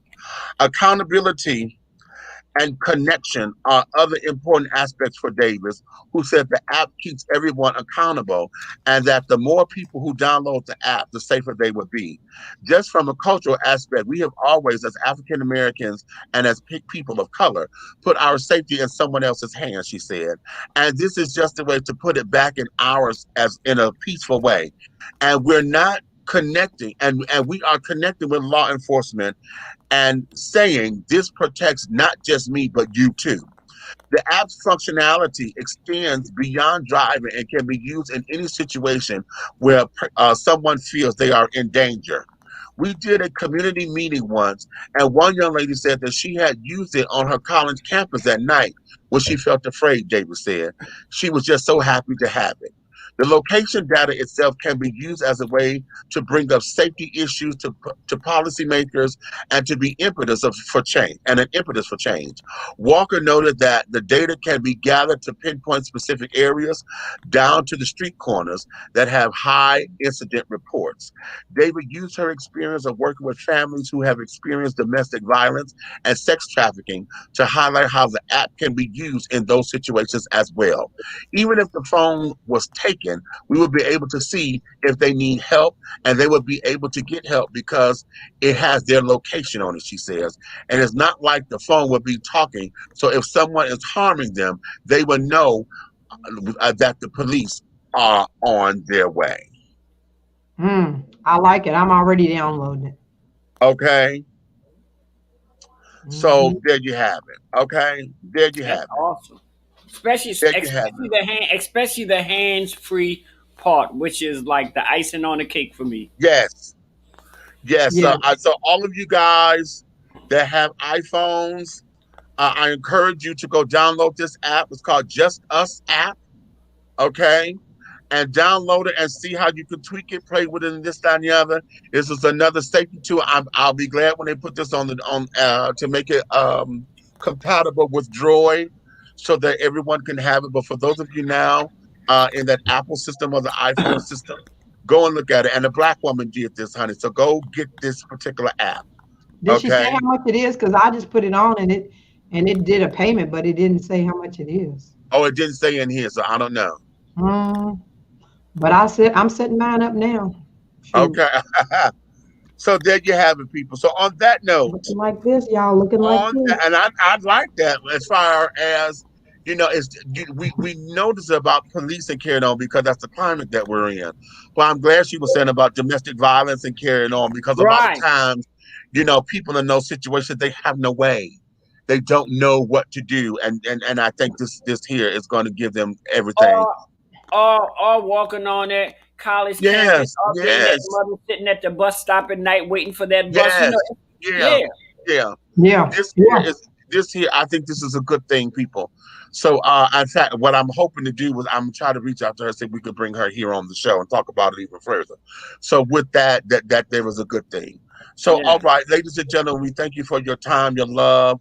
We hope we have inspired you. We hope that we have done something to change your thought processes, or at least get you to thinking differently, or expound or expand your horizons, honey, to get a conversation going.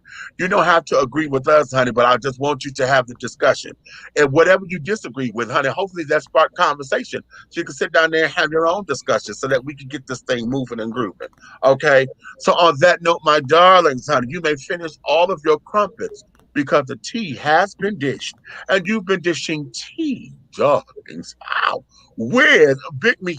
And in the absence of the big red fella, the big guy ally, and Aunt Nikki, honey, we had from the Nighthawk Network, honey, we had your boy Eric Buckner, the CEO. We got your boy Derek over here with the Helena twist. Ooh, okay. And also, we got the Dr. Evangelist, darling. Miss Marla Facey over here, a Foxy, okay? Okay. Doing her thing. So, honey, on that note, honey, please understand this, child. And we thank you, we love you, and all of those shenanigans and all of that, honey. If you love us, tell all of your friends. If you hate us, tell all of your motherfucking enemies. But do know this.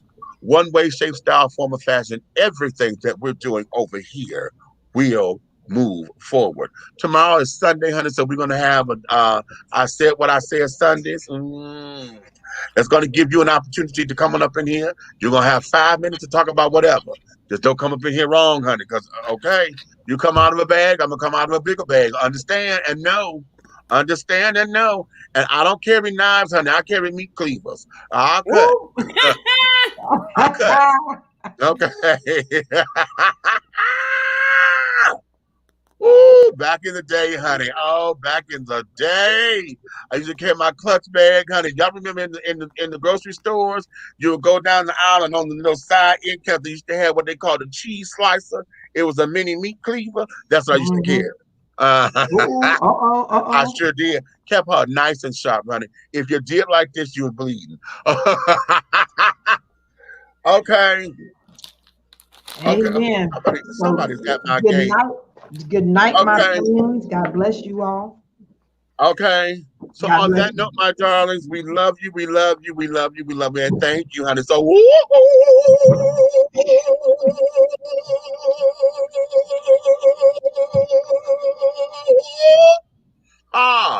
and scene. Oh, it didn't hit.